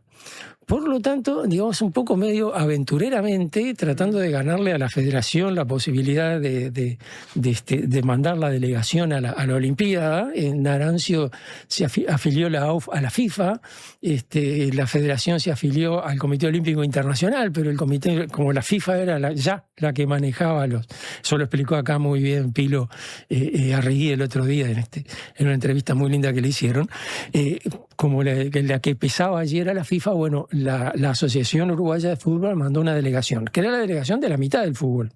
En realidad, no había jugadores de Peñarol ni de otros equipos. Pero les fue muy bien. Ahí fue, digamos, la sensación. En aquella época, además, tan aislada, vos no podías saber cómo jugaba el rival. Claro. No tenías ni idea. Hablando con un alumno que era jugador de básquetbol, le comenté que había estado mirando yo un diario del año 31, 32 por allí, que se jugaba un campeonato sudamericano de básquetbol en Chile y que en un dramático partido que se mantuvo inseguro hasta el final, Uruguay había ganado la final creo que 22-19. Pero, ¿qué hacían con la pelota? 22-19 una final de básquetbol. Me dijo, bueno, lo que se hacía era estudiar al rival. Vos tenías que tratar de mantener la pelota y mirar cómo juega el rival. Y tener presente que cuando tirás al aro podés perder la pelota. Entonces, como no había límite de tiempo, se estudiaban, jugaban así, cada tanto cuando la veían segura tiraban algo. Un aburrimiento. Sería un plomo, pero más, claro. ¿Cómo sería decir un dramático partido? Claro, pero esa era una distancia enorme que hoy no claro, hoy, digamos, cuando vas a jugar contra un rival, tenés 25 partidos del rival para mirar, en ese momento no tenías nada. Incluso está aquella famosa anécdota de que los jugadores uruguayos, cuando se enteraron, estaban haciendo la primera práctica y se enteraron que estaban de los rivales mirando la práctica, entonces se pusieron los zapatos cambiados y hacían cualquier cosa, pateaban para cualquier lado. ¿Y eso cuándo fue? Y eso fue una práctica antes del debut en el 24. Cuando jugaron el partido propiamente, que pusieron la reserva por miedo, los rivales, por miedo a que estas mangas de bestia los fueran a lesionar a los titulares, le metieron 7, ¿viste? Que le dieron un pesto. Esa picardía, ¿no? Esa picardía, eso era... No, uno se pregunta si eso tenía que ver con una picardía uruguaya, también, ¿no? teniendo en cuenta que no éramos un gran país como para poder enfrentarse a otros colosos, tal vez, no sé, o si era algo que capaz que era una práctica habitual. No era para... A ver, primero, que fuera un país sudamericano a competir en una Olimpiada ya era rarísimo. La Olimpiada era un espacio europeo norteamericano. Ahí es donde estaban los representantes. Y iba además a practicar un deporte que no tenía tradición olímpica. Es decir, no era de los grandes deportes que se practicaban en la antigua Grecia. Era un invento del siglo XIX, un invento reciente, que además estaba ganando un lugar. Es decir, la idea de que se podía organizar un campeonato de fútbol separado de la Olimpiada era una idea que tenía RIME, pero que tenía muy poca gente que lo acompañara. Entonces, con la FIFA, metió la FIFA junto con la Organización Internacional, el Comité Olímpico Internacional, para hacer, digamos, la parte de fútbol, organizar la parte de fútbol de la Olimpiada. Y allí, digamos, iban un poco como figuras raras, ¿no? Eran un poco como personajes extraños. Cuando se fueron de acá, se fueron en la indiferencia general. Nadie les prestó atención. Iban en el barco, además un barco que una catramina, iban como Masali tenía cierta formación atlética, etcétera, Masali les orientaba los ejercicios para moverse en el barco, porque llegaban oxidados prácticamente. Claro, era un camino largo. Era un camino largo, además es difícil hacer ejercicio en un piso que se mueve continuamente, ¿no? Claro. Bueno, y desembarcaron y allí jugaron un partido en La Coruña, bueno, que fue la sensación. Un periodista escribió una ráfaga olímpica, pasó por los campos de Núñez, porque allí, digamos, el equipo uruguayo había desplegado, realmente habían jugado con ganas. Incluso alguien me dijo alguna vez, el Deportivo de La Coruña tiene la camiseta celeste por Uruguay. No sé. No se sabe. No se sabe. Tiene una camiseta celeste. Yo no lo he podido verificar. Tiene una camiseta celeste, eso es real. Ahora, de ahí se fueron para Francia y, bueno, alquilaron una especie de mansión medio abandonada que la tenía una señora que no podía cómo mantenerla. Bueno, los uruguayos le vinieron a resolver un poco el problema financiero, alojándose allí, muy cerca de donde estaba la cancha de Colombes. Y bueno, iban ahí y prácticamente estaban como una especie de como apart hotel, es decir, bueno, ustedes se cocinan, ustedes se arreglan, hay una persona... Igualito ahora. Tal cual, ¿viste? Uno piensa la concentración de ahora y piensa lo que era aquello. Pero, digamos, el equipo empezó a funcionar muy bien y además empezó a traer atención acá. Ya que ganar el primer partido por goleada, opa. Entonces allí la gente se empezó a sentir atraída. Y fíjate que en aquella época no había transmisiones por radio de fútbol. Entonces, ¿cómo hacías vos para saber cómo iba el partido? ¿Y cómo hacías? Si te tenías que parar delante de algún diario, sí. En el día, por ejemplo, ponían carteles diciendo, bueno, tantos minutos del segundo tiempo, el partido va tanto. Y eso estaba de repente 20 minutos ahí, no podías saber si... Había donde estaba donde está el Teatro Solís, había, digamos, transmitía una radio y había alguien que con un megáfono transmitía los goles. Llegaba la noticia del gol, bueno, gol uruguayo, fulano. Entonces el tipo agarraba el megáfono y se inventaba una jugada y gritaba el gol y todo el mundo gritaba el gol como si estuviera mirando. No, claro, sí. Y aún de esa manera, entonces construimos porque esta digamos, pasión. Nadie quería quedar fuera. Y era notable. Es decir, era Uruguay cuando vuelve la delegación. Lo van a esperar con banderas uruguayas. Es una multitud que está en el puerto esperándolo. Todavía el barco se demoró, llegó más tarde de lo previsto, llegaron de noche, pero igual la gente no se movió, estaba ahí, quería saludarlos, etcétera, etcétera. Pero, y acá viene lo interesante. Es el triunfo de la mitad del fútbol. ¿Qué pasa con la otra mitad? Claro. ¿Qué pasa con la otra mitad? Porque vos nos contaste esta división que había. Esa división, digamos, es una división que estaba bastante enconada. La verdad que curiosamente tiene un ballista en cada uno de los lados. Tiene a Tilio Narancio en la AUF y tiene a Julio María Sosa en la Federación Uruguaya de Fútbol. Entonces, ¿qué es lo que hace? Allí, una cosa que digamos, a mí me llamó la atención, es muy interesante. El presidente era José Cerrato. Cerrato propone una mediación Y los dos aceptaron la mediación. Fíjate que la Asociación Uruguaya de Fútbol dice de mediación nada, que vengan, se anoten y empiecen desde la extra, como tienen que hacer, se fueron solos, que va sin que lo eche y vuelven sin que lo eche. No, también aceptaron esa mediación para reunificar el fútbol uruguayo. Y bueno, en 1925 salió lo que se llama el laudo Cerrato, que bueno, de hecho, digamos, la Asociación Uruguaya de Fútbol sigue existiendo, seguía manteniendo su identidad. Sí. La federación y la asociación jugaban un campeonato conjunto del cual clasificaban los equipos que iban a quedar en primera división, en segunda división. Ya algunos, digamos, estaban fuera del campeonato. Por ejemplo, Nacional se fue en gira por Europa, estuvo meses con gira por Europa mientras acá se libraba ese campeonato. Y bueno, de allí quedó unificado el fútbol con la Asociación Uruguaya de Fútbol, con los dos grandes dentro del fútbol, y bueno, y desaparecieron algunos equipos de la AUF, se incorporaron algunos equipos de la federación, también desaparecieron equipos de la federación, es decir, allí hubo como un reacomodo del fútbol uruguayo, pero lo interesante es que se reunificó. Claro. Y esa reunificación, además, no parece haber generado muchas rispideces, es decir, bueno, de ahí en adelante siguieron, y en 1928, cuando hubo que defender el título olímpico, allí sí la delegación está integrada por gente de Peñarol, de Nacional, de todos. Carlos, vamos a hacer una pequeña pausa y a la vuelta continuamos un ratito más, entonces, hablando de cómo se construyó esta identidad también del fútbol uruguayo en un día además de debut de la selección en el Mundial. Ya venimos.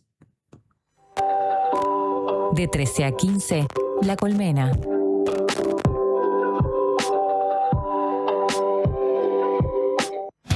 Llegó a Carper la SUV que no te vas a poder sacar de la cabeza. Chevrolet Sonic, la SUV que nació para ser inolvidable. Diseño deportivo, tecnología, conectividad y la seguridad que necesitas para disfrutar cada camino.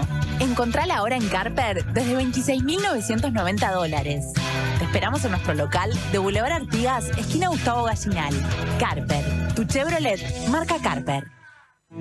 Homeopatía Olivencia, idóneos en elaboración de fórmulas homeopáticas y florales. Logra el bienestar físico y emocional de forma natural. Olivencia te escucha. Comunicate al 099-471074 o visita nuestra web olivencia.com.uy. Hubo un momento en que todo era incertidumbre y mientras muchos esperábamos respuestas, Gonzalo Moratorio trabajaba para encontrarlas. Su aporte ayudó a Uruguay a enfrentar la pandemia. Hoy, Gonzalo necesita de nosotros. Colaborá con el colectivo solidario en locales Habitat o a través de la app. Una radio para quedarte escuchando. La Diaria Radio 97.9. No somos muchos, no somos pocos, pero estamos todos locos. No somos muchos, no somos pocos, pero estamos todos locos. Llega el Mundial, nos volvemos todos locos. Todos los partidos, la mayor cobertura y más de 1000 horas en vivo. Mira todo el Mundial por T-Sports, en DirecTV y T-Go. Suscríbete ahora llamando al 0800-3555. La salud visual es un derecho. En Óptica Guzmán te ofrecemos precios populares y productos de calidad. Tenemos descuentos para afiliados a todos los sindicatos. Seguinos en Guzmán Óptica. Visítanos en Colonia 1457 bis, casi Barrio Zamorín, en la parada del ómnibus. Óptica Guzmán. Vení a ver. Estas vacaciones de invierno, ir al Solís es un gol. 7 espectáculos para divertirte y disfrutar en el Teatro Solís. 1930, Misión Futuro de Ruperto Rock and Roll. Las 4 estaciones de Vivaldi. Alfombras mágicas y las bichipelotas. La máquina del tiempo. Agua. El faro del fin del mundo. Y alfombras mágicas de paseo. Del 27 de junio al 12 de julio. Entradas en venta en Ticantel y boletería del teatro. Teatro Solís, Intendencia de Montevideo. La Colmena. Producción Matías Capek.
Bueno, seguimos escuchando Maravilla Negra mientras continuamos la conversación con Carlos de Masi, hablando de la historia de nuestro fútbol en este día de debut. ¿Cómo están, no? Los oyentes, las oyentes, ¿cómo están con el fútbol hoy? Hay gente que no se conecta con el fútbol, hay gente que no se conecta. Hay gente que se conecta y dice que no se conecta. También es verdad. Inclusive hay algo muy interesante que quería comentar, después lo voy a comentar. Es una invitación que está haciendo la librería Diomedes para aquellos que no les gusta el fútbol. Tiene descuentos especiales, ¿no? El día que juega Uruguay, además, si hace un gol Uruguay, te puede llevar un libro gratis. Pero tenés que estar ahí en el momento. En ese momento. ¿Ah? Porque bueno, hay gente que realmente está en otra cosa hoy, a pesar de que la mayoría, obviamente, vos sabés que, pero hay una cosa que mencionar. Sí. Por alguna razón, a los intelectuales uruguayos, a la generación del centenario, los que sobrevivían de la generación del 900, hacían gala de que no les interesaba el fútbol. El fútbol no les interesaba. O sea, hubo en un momento una pelea de alguna manera de clase. Algo raro, social. Digamos, fíjate, por ejemplo, en 1930 se decidió, el Parlamento decidió hacer una película, un documental del Mundial del 30. Sí. Y estaban allí Zavala Muniz, que era un poco el que se encargaba de la conversación con los futbolistas. Y había otros dos más, Alfeo Brum y no me acuerdo quién era el otro, que eran los que se encargaban más de la parte financiera, cómo se arreglaba eso, contratar los camarógrafos, etc. Claro. Zavala Muniz los entrevistaba y al final les preguntaba, ¿usted cómo se llama? No, increíble. Insólito. Bueno, te cuento otra. Hay un destacado intelectual uruguayo, que no voy a decir el nombre. ¿Pero vive? No, ya no vive más. Es de los que tienen nombres en el nomenclátor. Sí. Que se encerraba los sábados y los domingos en su escritorio a trabajar y tenía la radio puesta suavecito, así que entonces entraba la hija, le decía, papá, viene fulano de tal. Ah, bueno, decía el padre, decirle que pase. Pasaba, entonces el tipo se sentaba y escuchaba la música del Sodre, transmitiendo el concierto, ponele, o alguna cosa así. Sí, bueno, está macanudo. Sí. Después la hija dijo que en realidad escuchaba las transmisiones de fútbol de Solé, de Radio Sarandí, que estaba al lado. Que cuando venía alguien, él tocaba el dial, un toquecito, y invocaba el Sodre, que estaba al lado de Sarandí, pero no quería confesar que escuchaba fútbol. Qué increíble, ¿no? Bueno, es que el fútbol nació, obviamente, en Inglaterra nació como en la aristocracia, sí, ¿no? como todos los deportes. Un juego de caballeros, digamos, ¿no?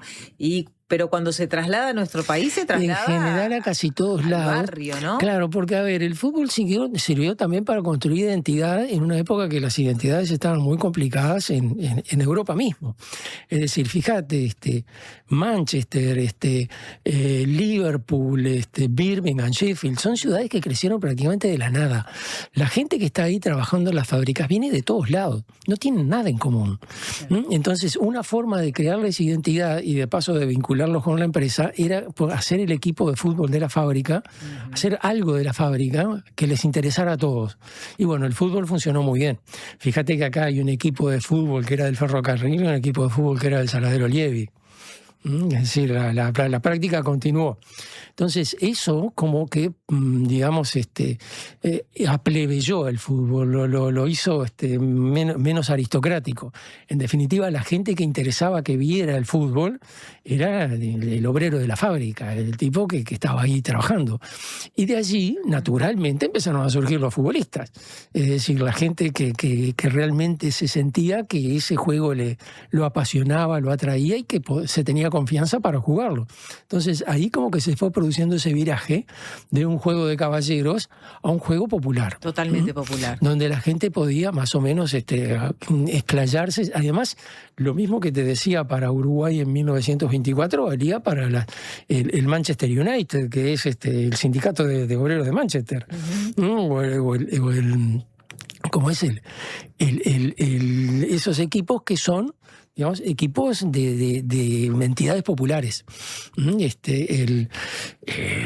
Podés encontrar, digamos, podría encontrar muchos equipos que surgen a partir de entidades sociales o entidades, sobre todo muchas empresas industriales. Claro. Acá eso se ve menos, pero digamos, construye muchas identidades barriales acá, hay mucha construcción barrial. Claro. ¿Y qué pasa con la política, ¿no? Y el fútbol también, ¿no? Que es algo que históricamente en nuestro país estuvo sumamente Bueno, está vinculado, pero no está vinculado como si uno se imagina. Es decir, todos los presidentes de Peñarol, prácticamente, por lo menos hasta muy poco tiempo atrás, eran colorados. Y descendientes de italianos, eso sigue siendo. Y uno puede sospechar que masones. Bien. Y en cambio, dirigentes de Nacional hay de todos los equipos, de todos los partidos. Está muy mezclado. Fíjate que hay ballistas de un lado y del otro. Como es el hijo de Valle Ordóñez, César Valle Pacheco, que era de Peñarol, dirigente de Peñarol, pero Carlos Manini Ríos era de Nacional. Hay una anécdota increíble. 1904, Revolución, queda pendiente la final del Campeonato Uruguayo de 1903. La tienen que jugar Nacional y el CURC, como se llamaba por entonces. Bueno, empezó la revolución el 1 de enero, no estaba para eso, pero además muchos de los jugadores de Nacional, los Céspedes, por ejemplo, que son tan emblemáticos, eran blancos.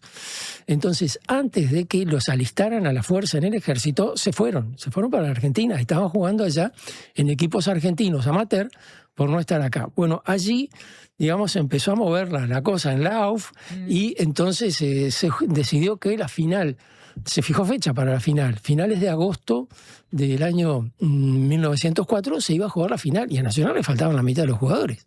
Claro.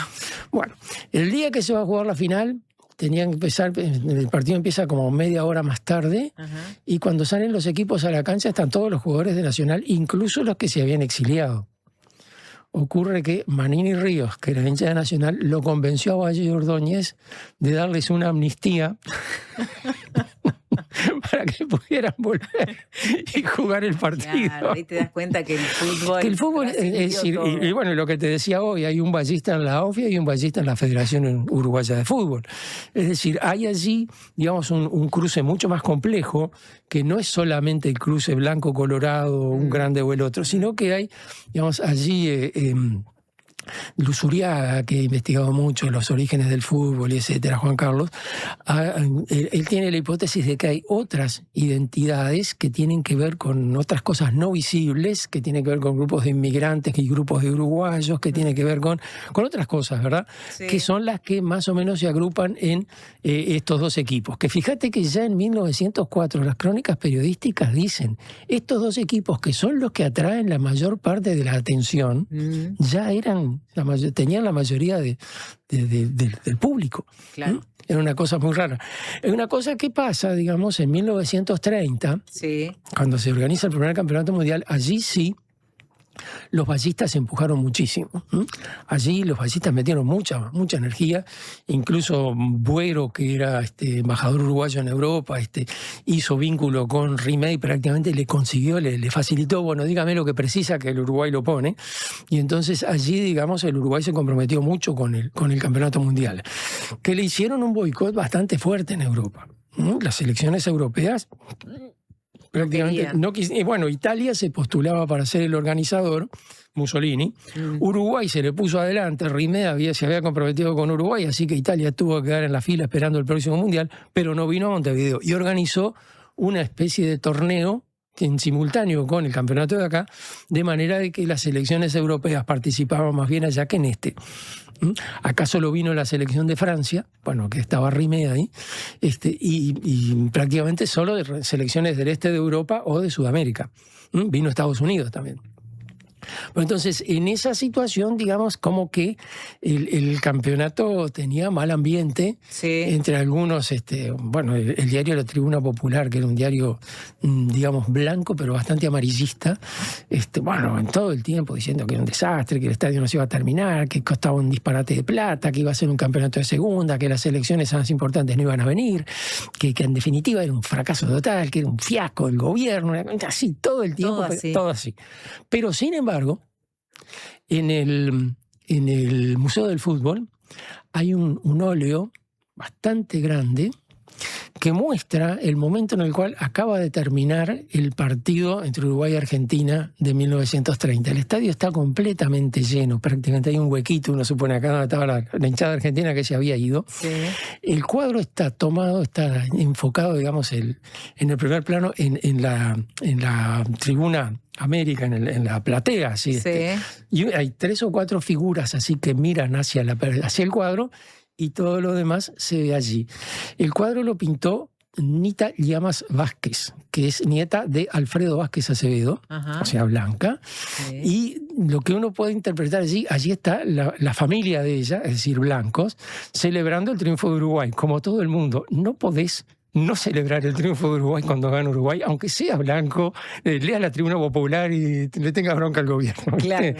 Es más fuerte, el sentimiento te lleva. Y de alguna manera esta es un poco la perspectiva que quisiste poner en esta columna, Esa ¿no? es la idea, la unificación, digamos, del Uruguay en Exactamente. torno al fútbol, trascendiendo estas diferencias. Exactamente. Fíjate que en 1950 ya eso no llama la atención. Claro. Ya es natural, digamos. Uruguay gana, festeja a todo el mundo. Pero en 1924 estaba en duda si eso iba a ser así. Sí, y mira, y hay otro quiebre para cerrar, Carlos, que nos comenta un oyente, ¿no? Estimada Carolina, ¿no? Hablando de esto que yo motivaba, ¿no? A que nos contaran, ¿no? Si estaban conectados con el fútbol, qué pasaba con el fútbol y la política. Entonces, claro, este oyente nos dice, hay una disociación entre el fútbol y aquellos que en el momento del golpe de Estado, jugándose para evitarlo, no vieron con buenos ojos que la selección siguiera jugando en el extranjero.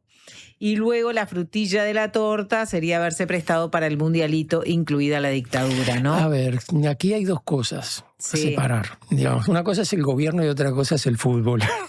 Es decir, el fútbol identifica a la nación trasciende al gobierno.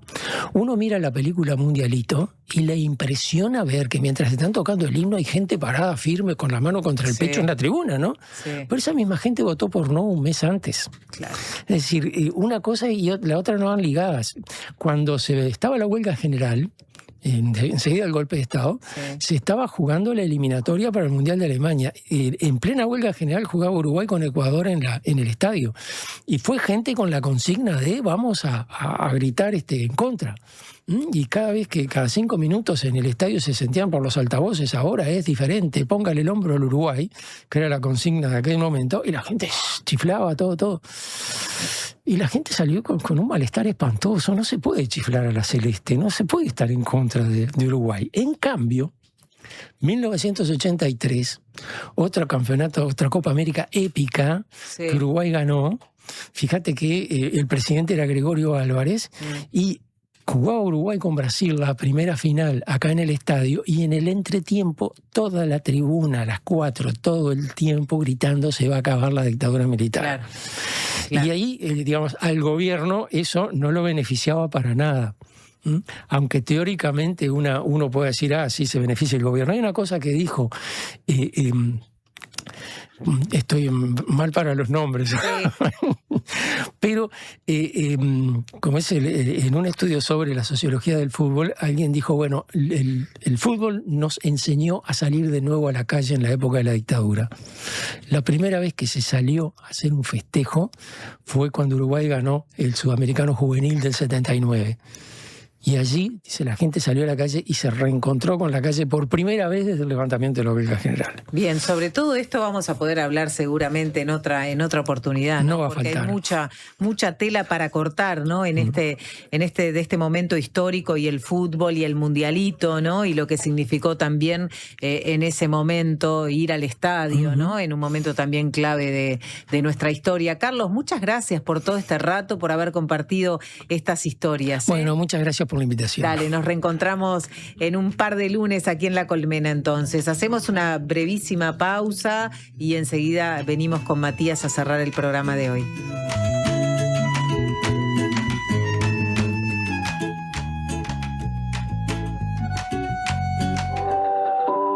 De 13 a 15, La Colmena.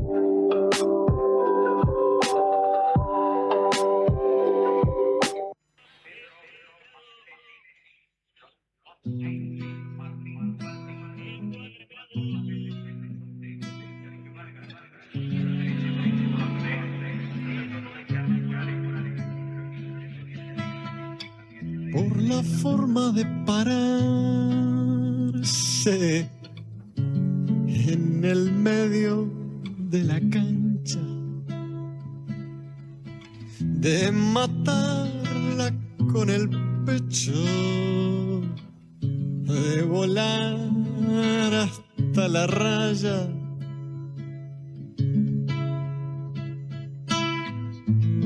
No se sabe con qué pie se les va a ir otra vez. Con una moña fugaz o sirviendo una pared.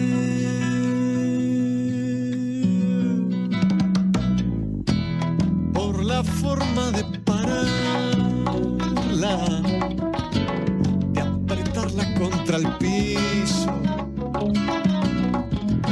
levantando la cabeza, ganando el pique cortito.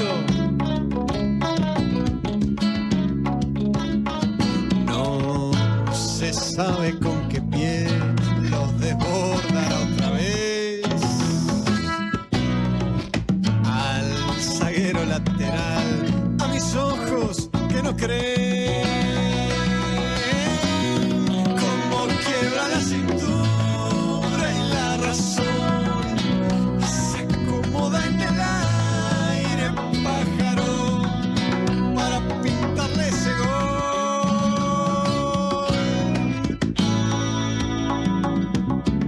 Al domingo.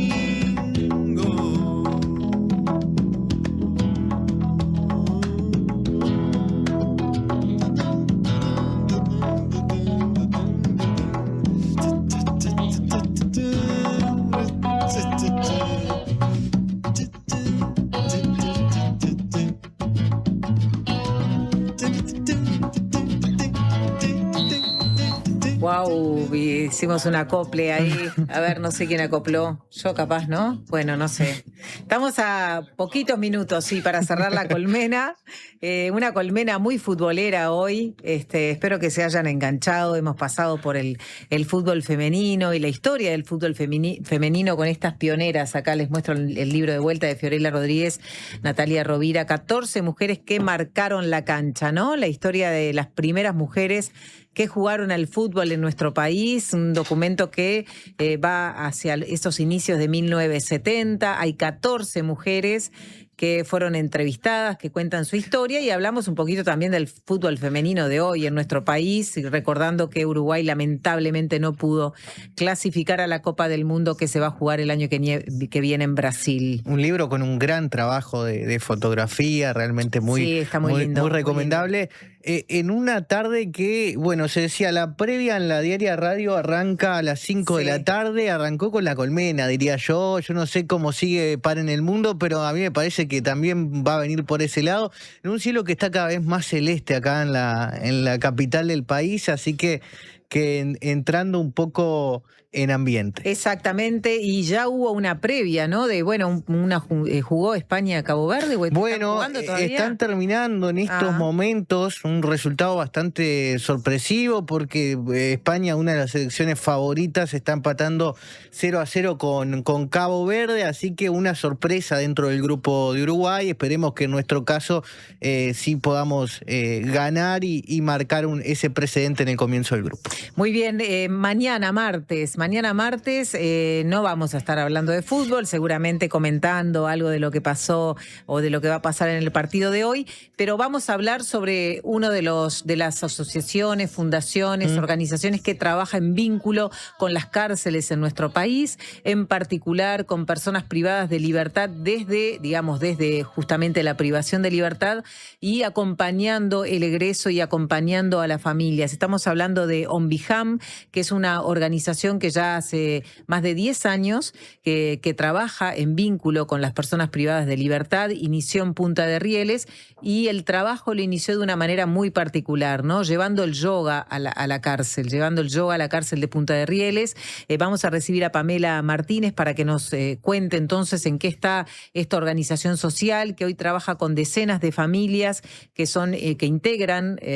integradas por privados de libertad. De hecho, entonces está llegando ayudando a más de 100 personas, porque no solamente apoya el egreso de las personas privadas de libertad vinculándolas con puestos de trabajo, sino que también apoya a sus familias, a sus hijos, a sus hijas. Vamos a hablar entonces sobre estos orígenes de Ombijam en la cárcel de Punta de Rieles y cómo el yoga ha sido también una forma de escuela, ¿no? De generar otra conciencia, algo que fue realmente muy distinto, ¿no? En nuestro país, porque llevar justamente la práctica de yoga a la cárcel fue un acto muy singular.